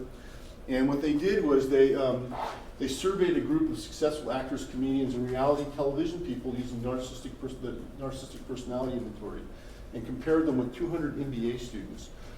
So he has these people coming on the show all the time, right? Famous people, musicians, comedians, actors, reality TV people. So at the end of it, he would give them the test. We'd have them fill out this test. So he collected all this data, which is kind of cool. You usually see TV guys do that. And then they compare it with 200 MBA students, and they found that celebrities were more narcissistic than MBA students.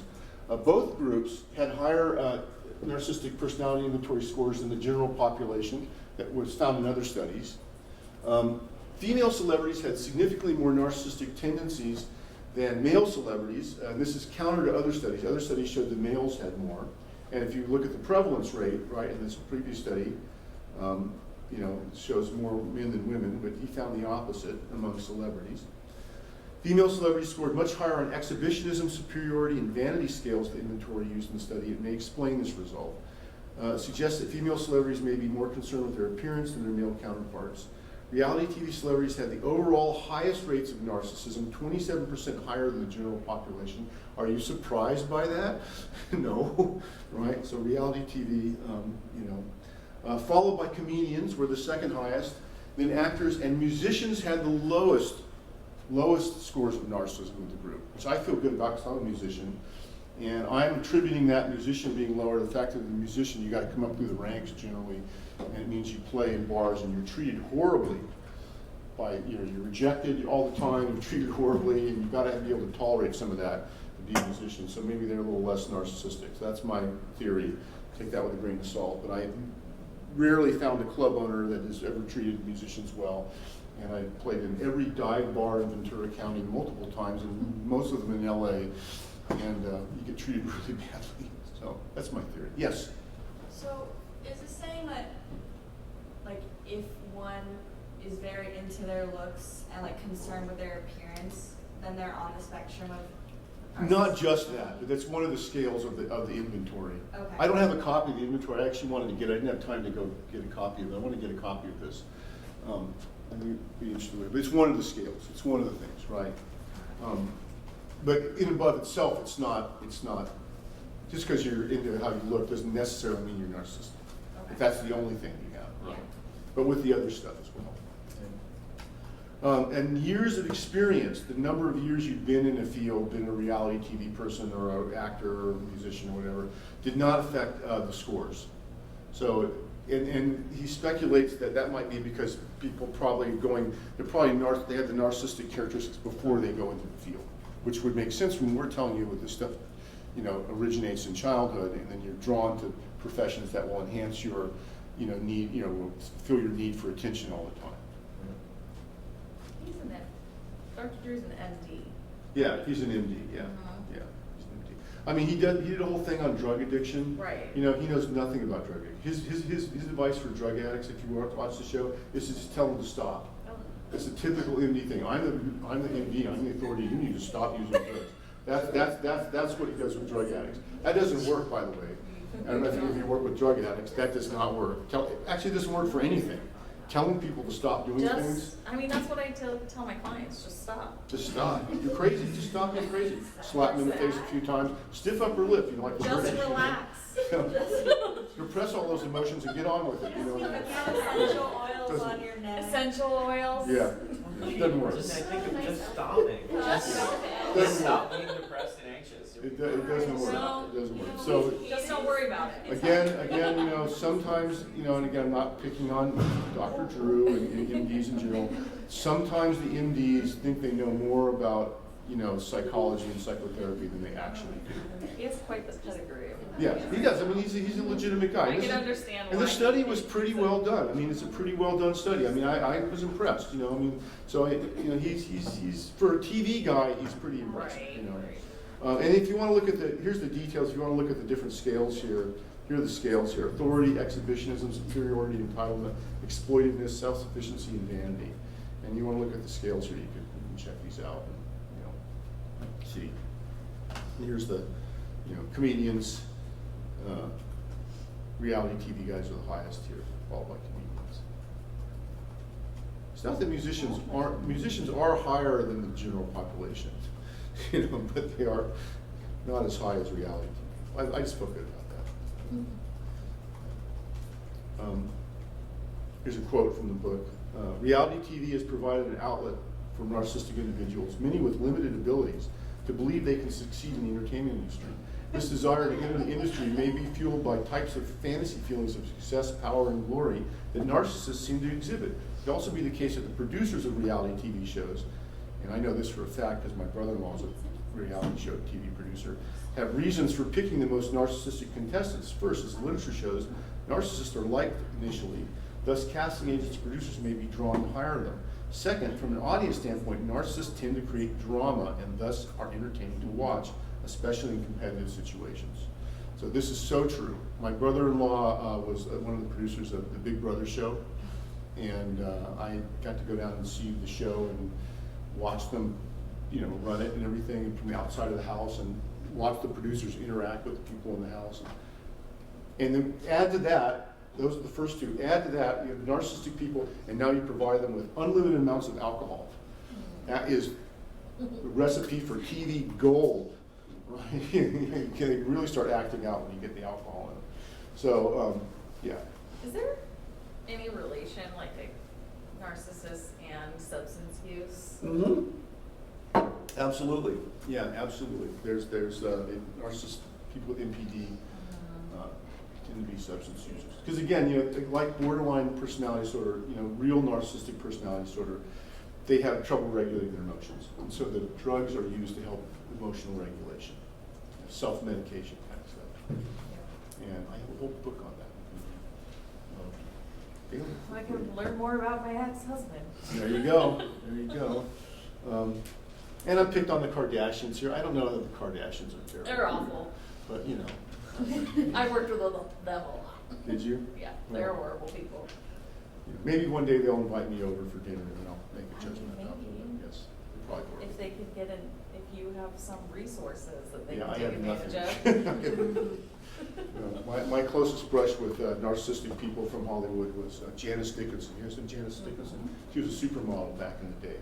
She had a modeling reality TV show, another petri dish, psychological petri dish show. And I talked about her show in my class, and one of my students lived in Malibu, and her daughter played soccer with Janice Dickinson's daughter, and Janice Dickinson was at the soccer game, and my student went up and said, "Hey, my professor is talking about you." So she wrote me a nice note.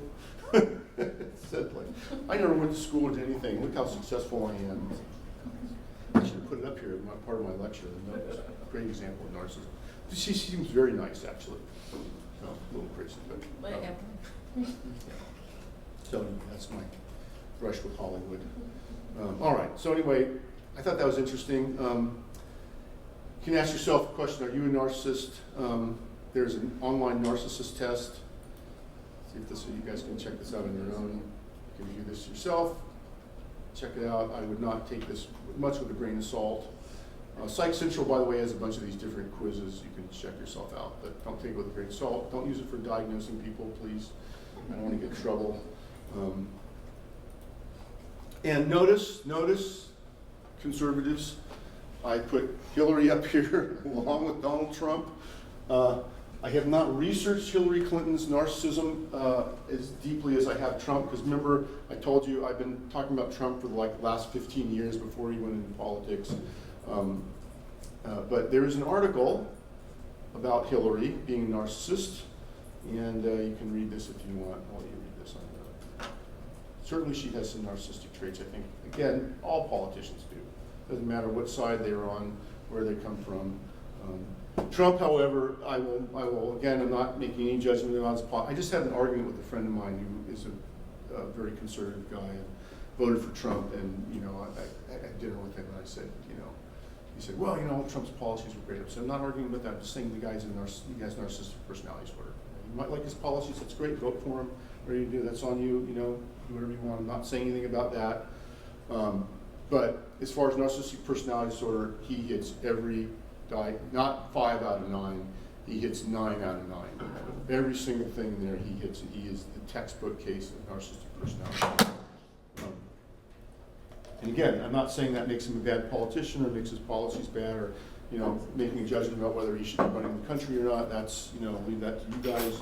But as far as, I'm not going to change my lecture because he became president. That's bottom line, too lazy. So, but he's a very interesting guy. Again, you guys read my paper on the bubble thing, and he's now talking about an impenetrable dome over the United States. Did I put something on here about that? No, I didn't put that on here. This is just like right out of the textbook, my dad's textbook. Impenetrable dome. This is the speech he just gave like a week or so ago over the whole United States. This is the narcissist fantasy. Impenetrable domes, bubbles surrounding them, protecting them. This is when you do dream work with narcissists or you listen to their fantasies. This is the unconscious content that comes out. Bubble things, glass walls, barriers, very, very typical. Okay? And Trump really gets into that. And I wrote in my paper, Mar-a-Lago is like his bunker. If I was writing the paper now, I would add in this idea about having this, dome. He's modeling it after Israel's missile defense system. That's the idea. Okay, maybe that's not a bad idea, but the way he's expressing it is very narcissistic. And again, you can look at all this stuff. Trump doesn't know. This is like that. Okay, that's what they are into. What does a malignant narcissist want to do? They may want to gratify some urges, but they really want to do is get attention, right? They want attention, they want admiration. That's how you tell the difference. What is their motivation, okay? Psychopath just wants what they want. Malignant narcissist still wants to get attention, still needs attention, okay? But there's a lot of overlap between these two things. Kernberg especially says there's sort of, malignant narcissism sort of in between, NPD and antisocial personality, sort of has There's a Venn diagram, there's a lot of overlap of both of those things.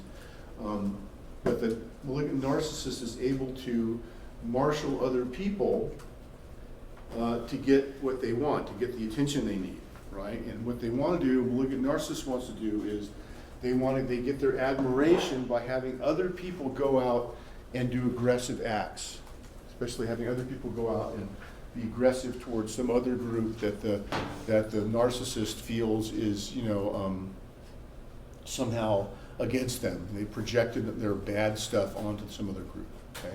And you get other people to go out and do this, okay? And who do you get to do that? You get people who are usually involved with, have to deal with violent people, army or police force or something like this, One of the things about Trump people talked about was, how he was so interested and sort of seemed obsessed with having generals, military people around him. He appointed a bunch of military people in his cabinet and everything, and this could be partly that.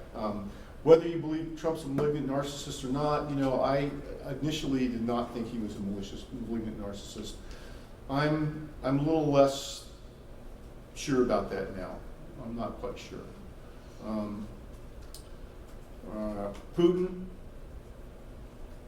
Putin may just be more of an antisocial personality. I'm not sure. He may be a little more psychopath than a narcissist. I'm not quite sure about Putin, but he certainly has some narcissistic characteristics. Kim Jong-un, President Xi of China, really malignant narcissist. Way over the top. Maybe the biggest one in the world now, Kim Jong-un. Xi definitely is a narcissist. I'm not quite sure he's a malignant narcissist, but he's pretty narcissistic. I think all these guys would fit the diagnosis for malignant narcissist without much thinking about it. Hitler, a lot of people said Hitler was an antisocial personality or a psychopath. Hitler is a malignant narcissist. Hitler definitely thrived on getting attention. And once in his career, he figured out a way to get attention, which was by talking. He really just dug into that. He was in the army in World War I, bunch of stuff. Didn't find himself until he got up in front of people and started talking, and he realized people would give him a lot of admiration and attention for it, and he just dug into that. So, in my opinion, Hitler, the best diagnosis for Hitler, people argue about this, is malignant narcissist. I think he's a good poster boy for that. Clearly, projecting all the bad object stuff out onto a whole groups of people, mostly Jews. They're bad, they must be eliminated, and he had people go out and do that for him. That's the way he would get admiration. So I think he fits the boat really well on that. Unfortunately, not the only one. We seem to have lots of these guys out there. Kim Jong-un is. I've been watching a lot of stuff about North Korea lately. I'm really fast. I'd actually like to do a paper about Kim Jong-un if I can get enough information about him. But he definitely. The idea that you set up your whole entire country to be one bubble, one barrier. North Korea is a bubble country. It's a narcissistic bubble country. It's entirely devoted to defending from the outside world, right? And not letting anybody in, not letting anybody out. You can think of that as the Kim Jong-un family, narcissistic thing. And it leads to this very interesting question to me: is narcissism something that is passed on as a transgenerational? You start with the original, Jong-un's, the grandfather, then the father, and then Kim Jong-un. And now Kim Jong-un is going around with his daughter. She's going to be the next generation. I think she's going to be the next leader once he passes on. And so it really begs this question: is can there be a transgenerational passing on of narcissistic trauma to the point where each subsequent generation is narcissistic? But the idea that you have a whole bubble country, to me, is just fascinating. Yes.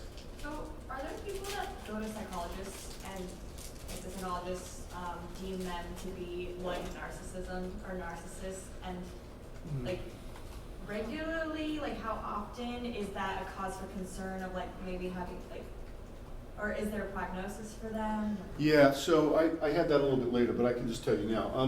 Malignant narcissism, the prognosis is very bad. These guys are not going to get well. You know, maybe if you get somebody who is mostly narcissistic and has some antisocial characteristics, maybe you can get them to modulate, you know, their antisocial stuff enough where they can sort of exist, you know, either in society maybe, or maybe in a structured environment like prison, you know, they can exist okay. But, you know, as far as curing them, prognosis is very bad. You're not going to cure them. Unless you catch them as children before they reach adolescence. This is the same. I'm going to talk about sexual sadists, you know, which is a form of antisocial personality disorder. Same idea. You know, these guys are pretty bad. Very hard. The concrete is really set for these guys. Very hard to change them. You're not going to go to Kim Jong-un and be friendly with him and get him to like open the country up, you know. And believe me, people have tried to do this. You know, I mean, Trump tried to do it. You know, Clinton tried to do it. People have been trying to do it. Dennis Rodman probably came closest, right? Another crazy narcissistic person. You know, Kim Jong-un can relate to, right?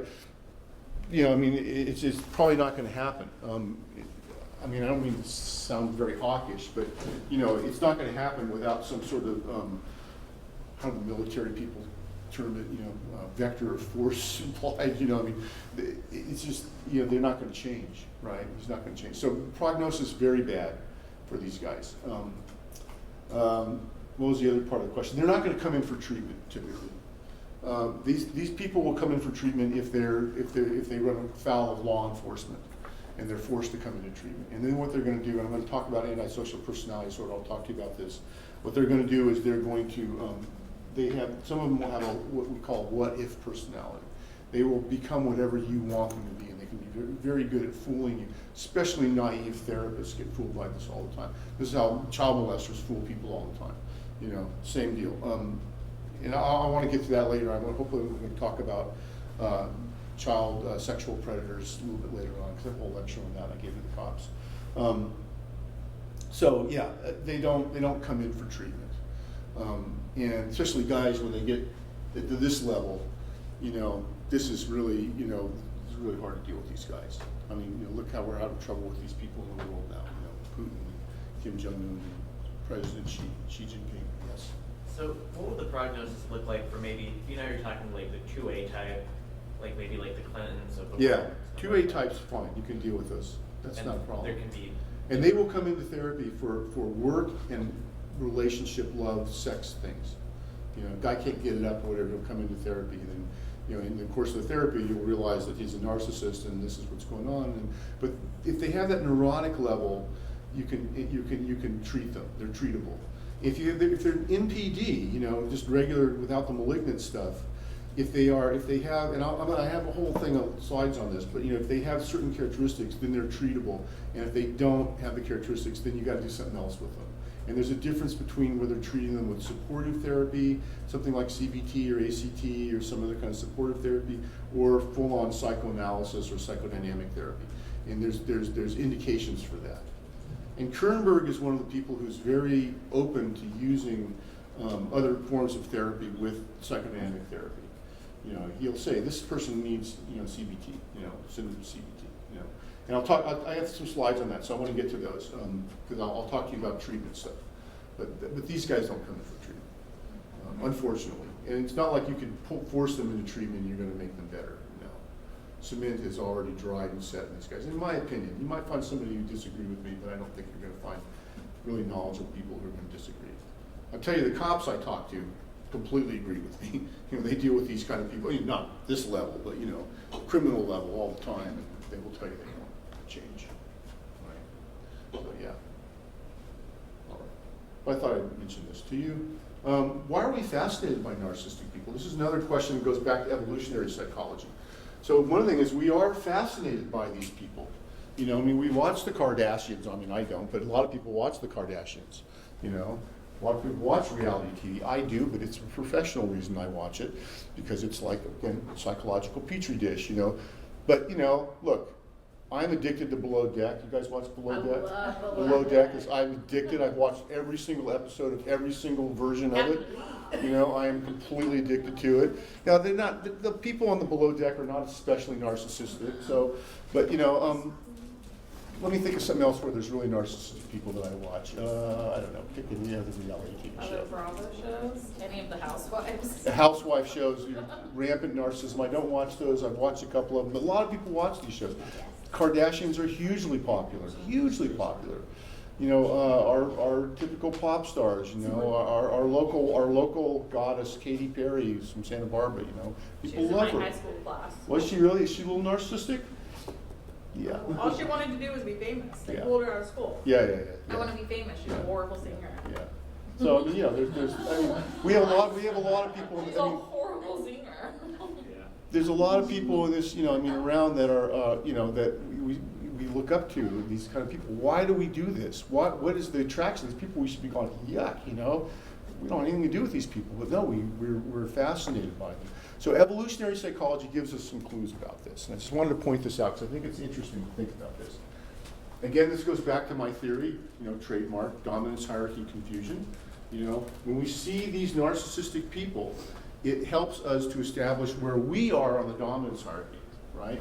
In other words, I see Katy Perry's a musician, I'm a musician. I see Katy Perry, I know exactly where I stand. Katy Perry is making, you know, bazillions of dollars every time she performs. I perform in dive bars where I have to pay the horrible club owner money to be able to play there.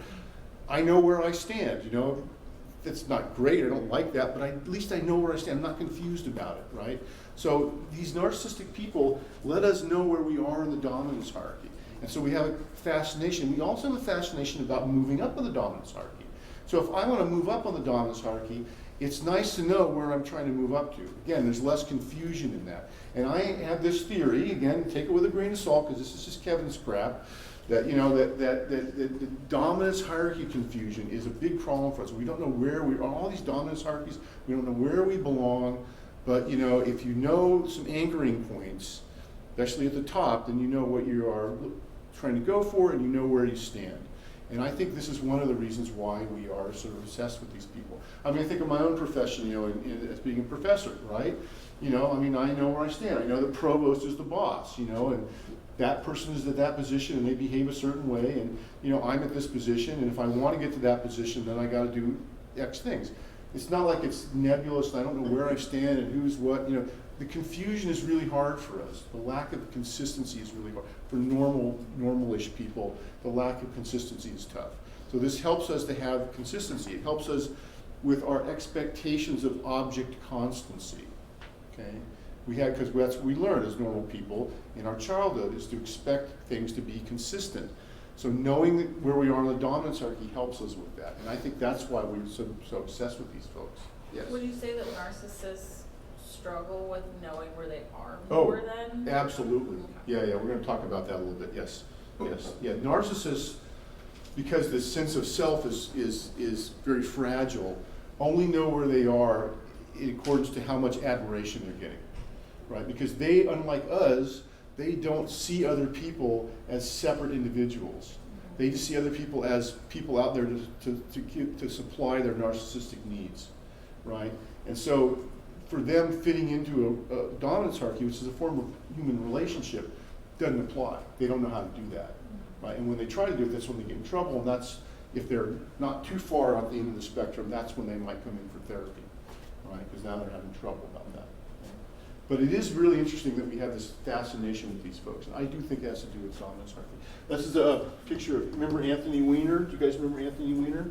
The congressman who took pictures of his wiener and sent them out to people, and then they got, of course, they got released, right? Do you think that was accidental? Accidentally, unconsciously, he let these out so everybody could see, you know, him, you know, and appreciate his whatever he had.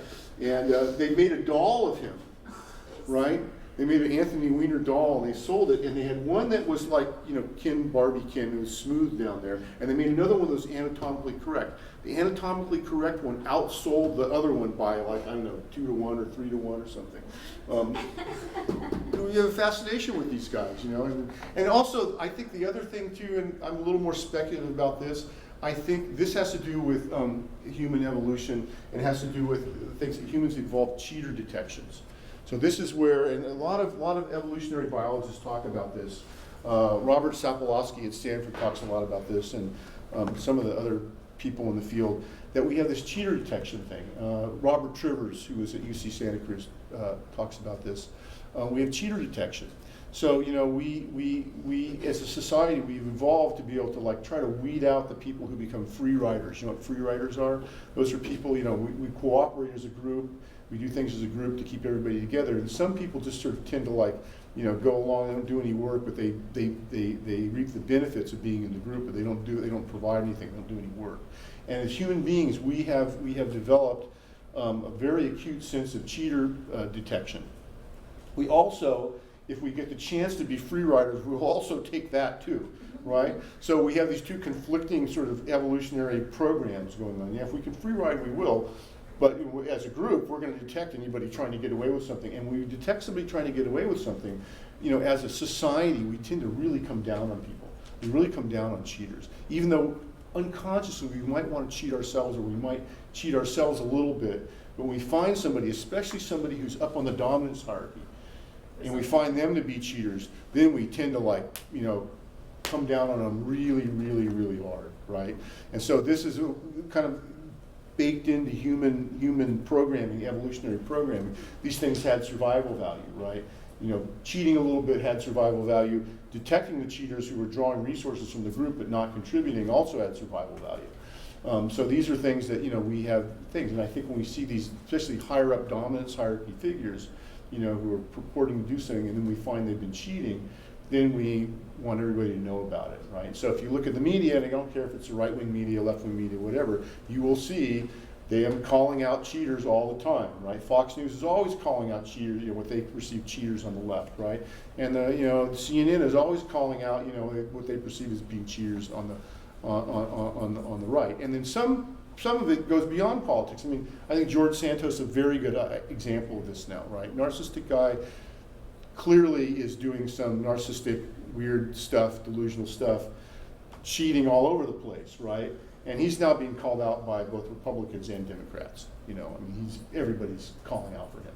You know, and so, you know, we don't like cheaters. You know, we catch the cheaters, you know, we come down on them, right? That's a human nature. That's part of what baked into our evolution. And I think that goes also why we're fascinated, because I think some of us have some inkling that some of these narcissistic people are not really all they say they are. We have a sense that maybe you're really that great. Maybe you're cheating. I see somebody and they're telling me they've done all this stuff. They've done this and that. They've done this and that. And they did this. And they invented that. And, you know, I go, I think you're cheating. Now my suspicion is raised. I'm going to pay attention to you and see what goes on. You know, Al Gore saying he started the internet. Yeah, I'm not buying that. You know, I'm going to watch you now. You know, like, see, did you really start the internet? You know, Elon Musk saying something. Yeah, you know, really. I own a Tesla, so I'm telling you, everything Elon Musk says I pay attention to, because I don't know what that guy's going to do. You know, I could wake up tomorrow, I could have a software update, my car will be a brick. You know, I mean, I have no idea. You know, so I pay attention to him now. I'm paying attention to that guy. I don't trust him. You know, I think, you know, unconsciously, subliminally, we don't trust these guys. Some of us, we know we're able to pick up a little bit on that cheater detection. These narcissist guys set that off, you know, the things going over to the red, you know.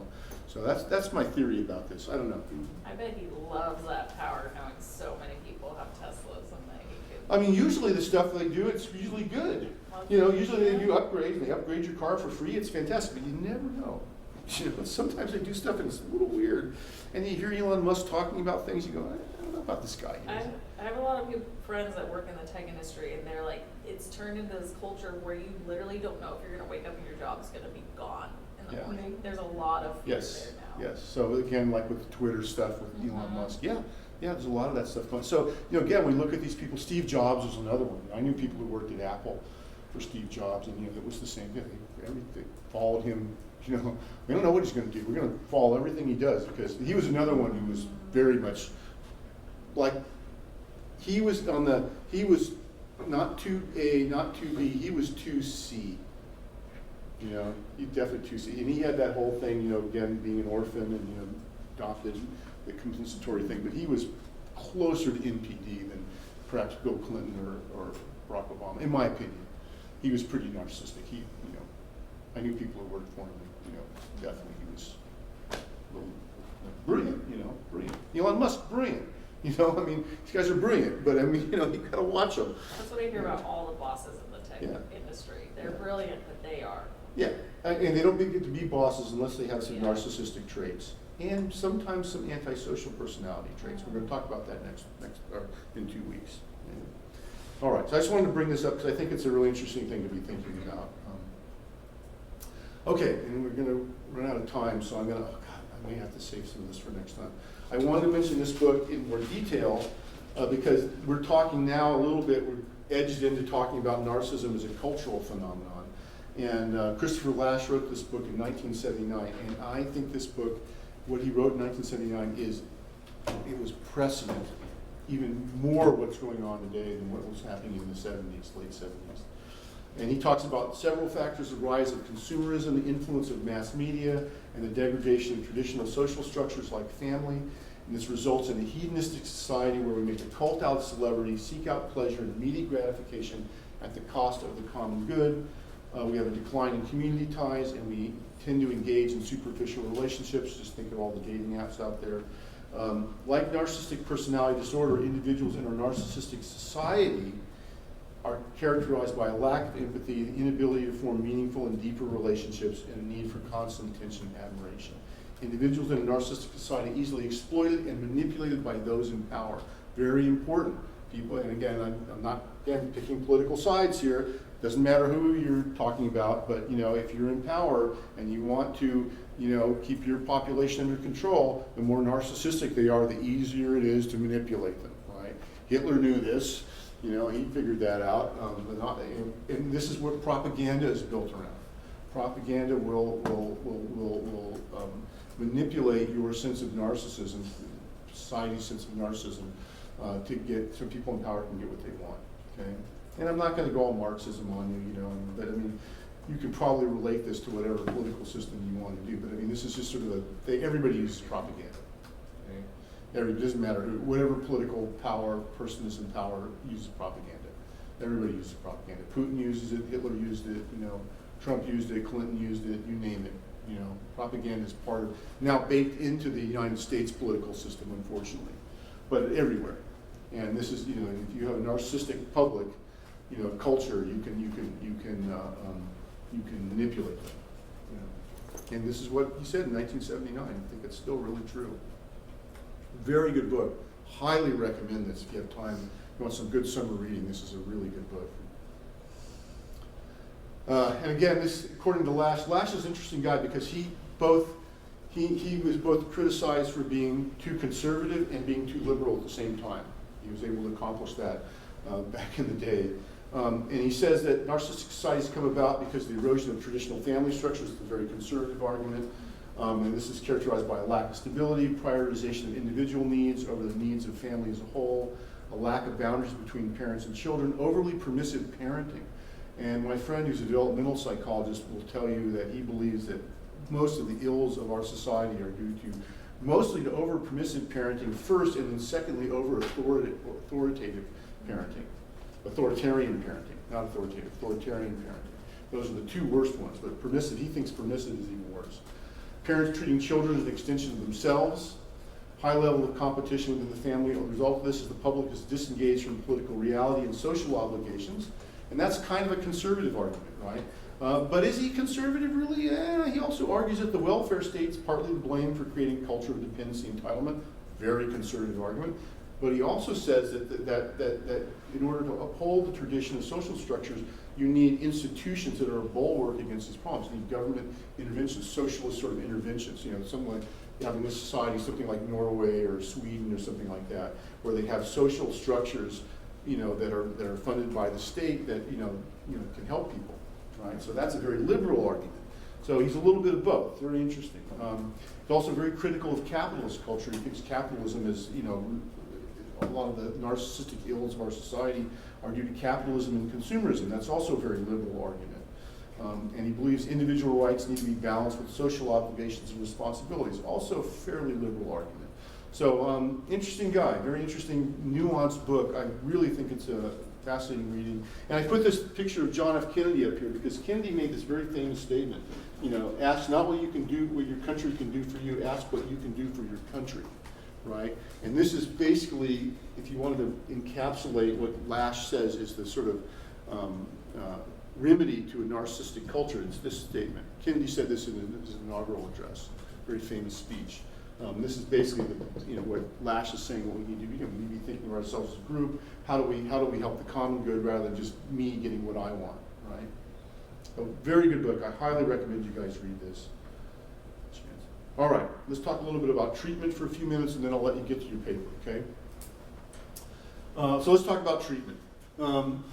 First of all, healthy narcissists at the top, and 2A, the compensatory narcissists. We don't really need to talk much about them because you just treat them as you normally treat anybody. So in psychodynamic psychology, psychotherapy, these people are really highly treatable, and you would do according to what I talked to you about before. I showed you the diagram of working through interpretation of defenses, resistances, interpretation of transference, working through over and over and over again. You follow that pattern, right? And you're going to see lots of Oedipal issues coming up for these people, and you're going to be interpreting Oedipal stuff for them, right? And a lot of them are going to have Oedipal stuff. In fact, you're going to see Oedipal stuff all over the place for these people. Compensatory, 2A, and then number 1, right? Healthy narcissist, right? Nothing special about those folks, in my mind. Okay? When we get to 2B, we'll talk about Kohut. These people are not quite narcissistic personality disorder, and they're a little more primitive than 2A, than the neurotic people, right?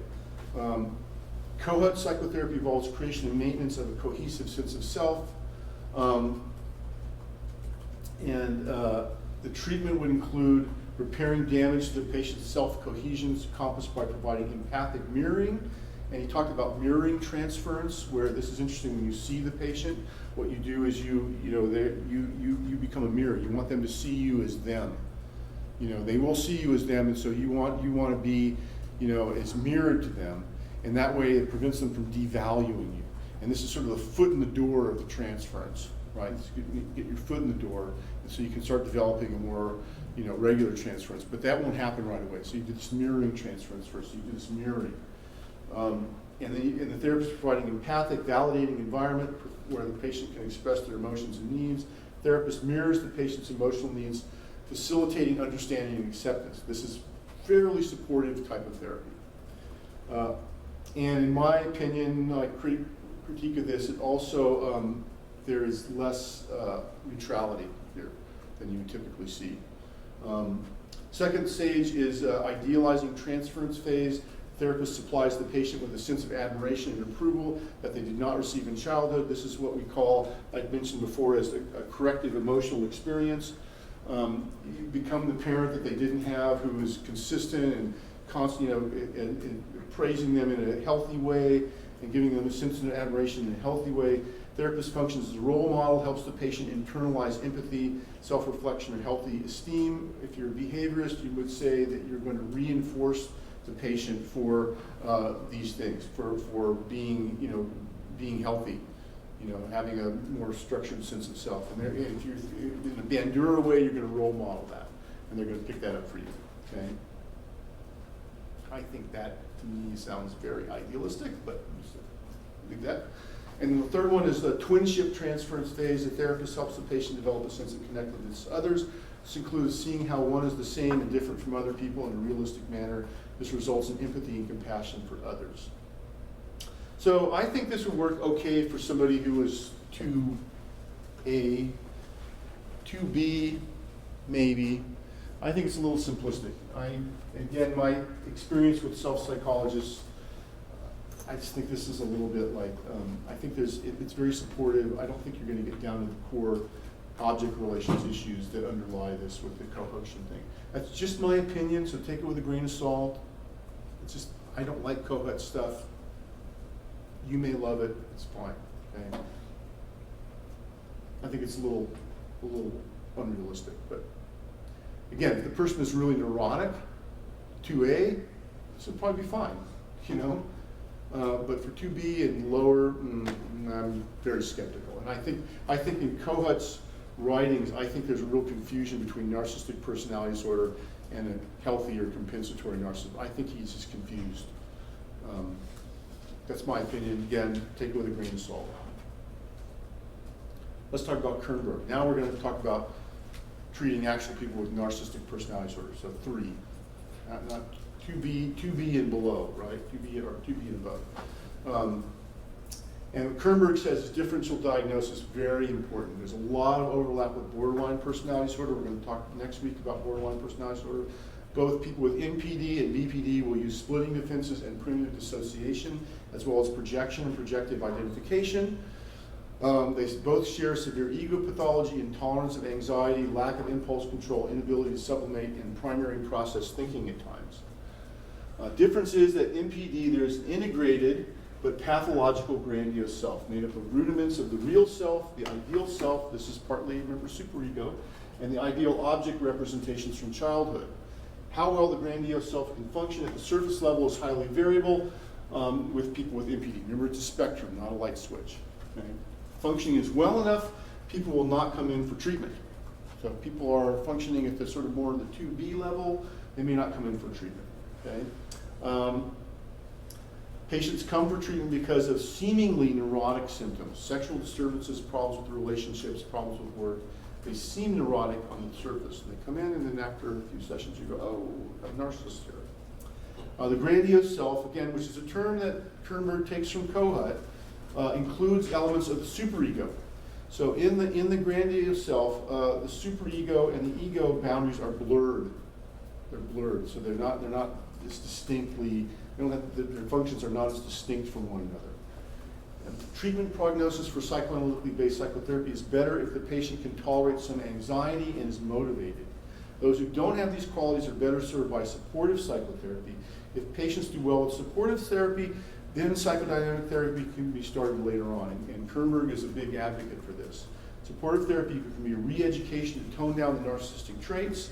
You won't get rid of the narcissism altogether, but you can sort of deal with some of the symptoms, and then they can go in and they can do some psychodynamic work. NPD patients with strong psychopathic traits, in other words, malignant narcissists, have poor prognosis. Should not treat many NPD patients at the same time. It's also true for BPD, unless that's your thing. Lots of stress and demands on the therapist, and most of these people are going to require long-term treatment. And again, I told you about my friend. I was supposed to meet up for lunch and do a video with him, and this is all he does is treats people with BPD and NPD and whatever else is mixed in. That's all he does. His whole practice is that. But I think he has his practice like 5 patients, and he sees each of them like 4 or 5 times a week. And I don't know how he does it, quite honestly. I see 1 or 2 people with NPD or BPD at a time. I felt like I was running by a train, every week. I mean, it was like, I was getting very close supervision. I had, analysts, helping me, and it was. I don't know how he does it. It's just his personality, his makeup. And my supervisor loved to see people with personality disorders. He'd see many of them in his practice. He's liked it. So you got to know yourself. As Clint Eastwood said, very famous from the Dirty Harry movies. Know yourself. Did he say that? Was someone paraphrasing? But it's Clint Eastwood. Man's got to know his own limitations, right? Get that huge big gun. Got to know your own limitations. Very important for this. Very, very important for this. So let's look at the Kernberg narcissistic personality structure with the idea of the internal stuff that you're going to be dealing with in treatment. Right, so here's the grandiose self. Here's the ideal good objects. These are basically some, you're bringing in the good things. Right, there's some good things in here. You projected the bad are out here, and they are split off. You want to keep them out here because you don't want them to destroy the good, just like in BPD, very similar. Except in BPD, this self thing is all fragmented. You don't really have this. You just have this and this. You don't have this other stuff. Superego components are here. Ego components, they're not super well developed. They're blurred into each other. Devalued, shadowy, bad object representations of self and others are out.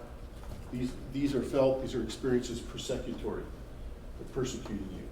And again, this is what you see. This is the kind of thing that so what the narcissistic person will do in therapy is to devalue stuff out here. And the analyst or the therapist will often these will be projected on the therapist, and the therapist will be devalued. Okay? And the therapist will be seen, especially if the therapy doesn't go well, will be seen as persecuting the person. Okay? That's important. So again, like in all these things, as I keep mentioning, You want developing the therapeutic alliance, very important. And in that sense, you can follow the cohesion idea of trying to develop this mirroring transference first. It's kind of like foot in the door to get that therapeutic alliance going with the person, because this is what you're going to be. They're going to be devaluing you as a therapist. Okay? And again, the splitting here, right? There's the good here and the bad here. The splitting is going here. So a lot of splitting defense here. My ex-husband used to say, both of our counselors when we went through, they had a vendetta against him. Mm-hmm. Yes. Yeah, a lot of persecutory stuff. And again, if the narcissistic person, things are not going very well, this persecutory stuff can start seeming a bit paranoid, right? You can really get the paranoia out. So again, that's another differential. He was paranoid that they were trying to show me that he was a narcissist. Yeah. So you gotta be differential diagnosis. You gotta pay attention to that paranoia. MPD is important to interpret the devaluation of the therapist and the transference, and this is very intense. So the feeling of being devalued is going to be very intense. This must be consistently interpreted over and over and over again. NPD patients will make an effort to defeat the therapist. They will try to make the therapy useless and destroy whatever is good in the experience and in the therapist, because they can't tolerate you doing something for them, you being good, right? The stuff out here is bad. They're the good. If you're the good, then they must be bad. So what they do is they make you feel bad. They try to defeat you. You pay attention with NPD patients. You have to pay attention to your countertransference. You've got to attend to it, because they will induce feelings in you, feeling worthless. And later on, my dad will say also feeling bored are two feelings that come up. And what you do is you use the countertransference. You don't interpret the countertransference back to it. You don't say to the patient, I wonder why you're making me feel worthless. You say, it's interesting that you would try to make the therapy not work. Or it's interesting to me that that you would try to induce feelings of worthlessness in the therapist. You don't say that I feel worthless, right? You have to be very careful about that. But you do use the countertransference with these guys, because they will make you feel this way. And you have to be able, as the therapist, to tolerate these feelings, to realize that this is coming from, projective identification, where you start becoming the person that they want you to be, feeling worthless and useless and all these kind of things. You have to be on guard for that. Very important. Okay? There's a contradictory dependency on the psychotherapist that needs to be focused on in therapy. Patient is asking for the therapist to help them, to give them more, while simultaneously unconsciously devaluing the psychotherapy work. Psychotherapy is like a search for magic food or a magic bullet, right? It's, like where you just eat this thing and you're suddenly cured. This is what they're going to be putting out there. But the real work of psychotherapy, where you have to experience and tolerate a lot of frustration and going through a lot of emotions, they don't want to do that. They're trying to avoid that. So they have this magical thinking about what the therapy is going to give them. It's unconscious envy of the therapist's capacities and skills, and therefore the need to try and destroy these things in the therapeutic relationship and replace them with magic bullets that will cure the patient without them having to experience gratitude to the therapist or acknowledge that she helped the patient. Okay? Very important. When the magic wears off, the patient realizes no progress has been made, and they feel emptiness and rage, even and further intensifying the envy and rage they already feel at the therapist, and this becomes a vicious cycle. So this is where therapists get trapped with these guys. The magic wears off, they just have this cycle, and then they're going nowhere, and it becomes a self-fulfilling prophecy for the patient. They've made the therapy, they've defeated the therapy, they've made it bad, the therapist unconsciously colludes with this, and the treatment's unsuccessful. Okay? The therapist then becomes a dangerous persecutory object that the patient tries to escape from, and that's probably a lot of times when the patient will not show up anymore. Transference interpretation needs to be around counteracting the patient's efforts to be omnipotently controlling and devaluing. Use countertransference, but don't reveal the reaction directly. I just told you, countertransference tell the therapist the hidden intent of the patient's behavior. Therapists can remark the patient is wishing or treating the therapist like to make the therapist feel defeated or impotent. Okay? You got to do this over and over again. You got to keep on top of this. NPD patients have low frustration tolerance. Due to ego weakness, they feel easily hurt and rejected, especially sensitive to failures and frustrations both in and outside therapy. This may lead to an inhibition of competitiveness, the need to remind the patient that if they always have to win, they won't be able to participate. Okay? Also true with borderline personality disorder. So a lot of things I'm going to say here also relate to borderline personality disorder. Okay.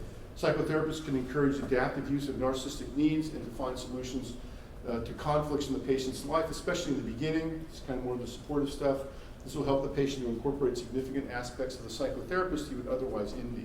So if the psychotherapist can be a little more supportive in the beginning, then what happens is possibly that narcissistic person can then incorporate some of those good things, good images of the therapist, good feeling of the therapist, and then that will help later on protect against the therapist being, all the bad projections on the therapist. Psychotherapy with the NPD patient will involve the patient's narcissistic identification with the idealized and envied image of the psychotherapist's image will become more and more realistic as therapy proceeds. As the therapy partially accepts and interprets this idealization, the ideal image of the therapist is interjected into the grandiose self, and as this happens over and over and over again, the grandiose self becomes more adaptive and more normal. Patient might feel guilt and depression over negative feelings toward the therapist when the treatment is successful, especially in the later stages, because they start realizing how badly they've been treating the therapist and also been treating other people in their life. The need to be able to tolerate these feelings. Okay? If they can't tolerate those feelings, the therapy is going to run into trouble. So again, the person needs to be able to tolerate these feelings. If they can tolerate it, the prognosis is better. But be aware that following moments of insight or understanding, the patient may drop the subject altogether because they want to sort of repress it, repress the good feelings they have because they require them to feel gratitude for the therapist's help. And they can't do that. So as the therapy progresses, they will more and more be able to experience that gratitude, experience that the therapist is helping them, but not at first. Okay? Sometimes supportive crisis intervention can be helpful in higher functioning people with MPD. It means if they come in because of a crisis, you can do more supportive therapy initially, and then again, we would switch to some psychodynamic later. For lower functioning MPD patients, initial therapy can be supported, and later, if things go well, you can try psychodynamic therapy. And for really low functioning MPD patients, it's probably just going to be some psychodynamic, some supportive therapy. Okay? You're not going to be able to do the psychodynamic stuff, especially if there's malaria stuff involved. What is low functioning? Low functioning means that their sense of self is more fragmented. They can't experience or tolerate any frustration. They have a lot of rage they're projecting out. There's a lot of acting out. Those kind of things. And acting out due to narcissistic rage can definitely be an issue. Okay, and again in the therapy you need to control it. You can do this by interpretation. If your interpretations, you're interpreting regularly, that can keep it under control. If not, then you need to agree to some sort of structuring of the patient's life outside of the treatment. This is also true for borderline personality disorder. Kernberg talks about making a container around the therapy, that you agree to do therapy with them and help them, but they have to, for instance, not commit suicide, try suicide attempts, other things like that. They can't act out. They have to follow that. So if they can't follow that, they can't agree to that or follow that, that's also bad for the prognosis according to Kernberg. Okay? All right. My dad adds to this a little bit. I'm going to stop in just a second. The cocoon bubble fantasies I mentioned to you, the dreams are very common. It may be possible to gauge progress by paying attention to these. By the way, this is Trump's Twitter thing about the dome over in America. I'll put that up there if you want to check that out. The therapist will sometimes feel that your words are hitting an impenetrable dome that's shielding the patient's mind, that you're saying stuff, you're interpreting, but nothing's getting through because they're bubble dome. And when you do the dreams, listen to the dreams, you'll hear all this stuff. And my dad has a really good case in the psychoanalytic treatment book about this. Transitional object fantasies, rather than mediating between the patient and the world, allowing them to enter into the world, the transitional fantasies and objects will serve as a barrier and serve to verify the patient's superiority. Sometimes inanimate objects are part of this. Control over objects help the patients feel control over their object relations. In my dad's book, there's an example of George's gold medallion. You should read that. It's a gold medallion he wore when he'd have sex with these women, different women, and it represented his grandiosity and his control over women's bodies. And that had to be interpreted to him, and eventually he realized about that. The analyst therapist can also be used as a transitional object in the therapy process, replaying the progressive use of transitional objects in normal development. So that's part of this corrective emotional experience, that the analyst can become this transitional object. Being unaverage and collecting glories, patients with MPD will do things beyond what is average. Rather than having one boyfriend or A woman might date 5 men, perhaps all in one night. A person with MPD I knew won the highest Nobel Prize book in linguistics. I talked to you about that. And collect glories, right? So a lot of times you'll see this. Autocentric and grandiose language, the best, more, the most unbelievable, the most beautiful, et cetera, et cetera, et cetera. You just have to listen to Trump talk for 3 minutes and you will hear this. He is, again, on the textbook case this, again, before he became a politician, talk about this. He's a great example of this stuff. Reality blurring, reality distortion field, lies, etc. This is a good, Steve Jobs was really good at this. Therapists should remain curious about these, but also confront and interpret these. You say something like, you won't get better if you keep lying during the sessions.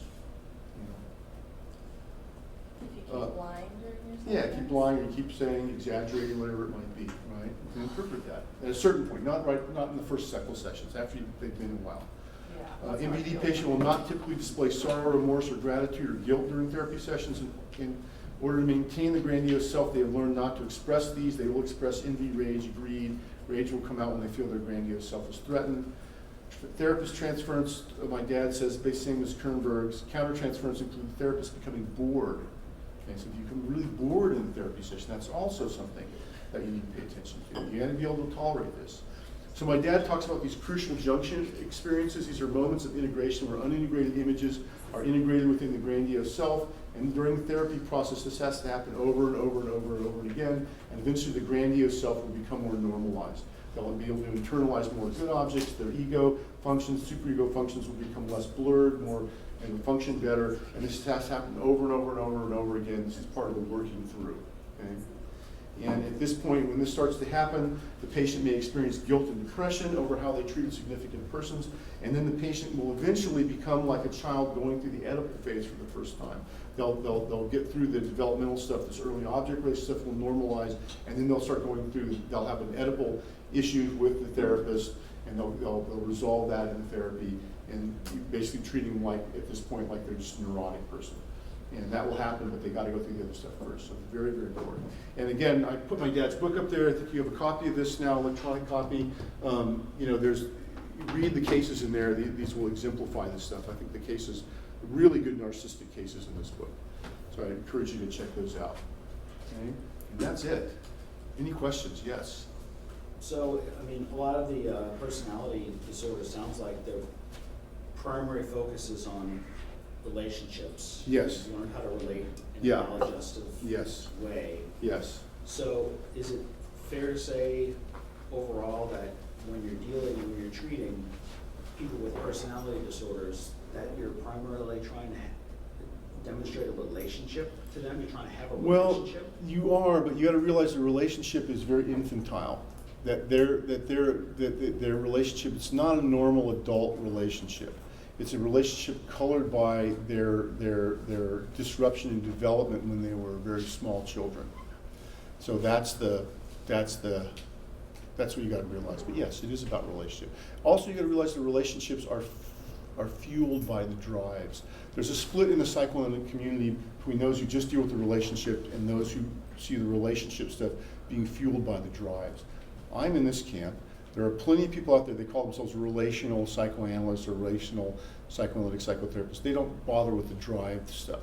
They don't bother with what's motivating, pushing the thing. They just deal with the relation. That's fine. I think it's, you say tomato, I say tomato. They both are fine. And they see this in a very similar way. But yes, it is about relationships, but the relationships are very infantile.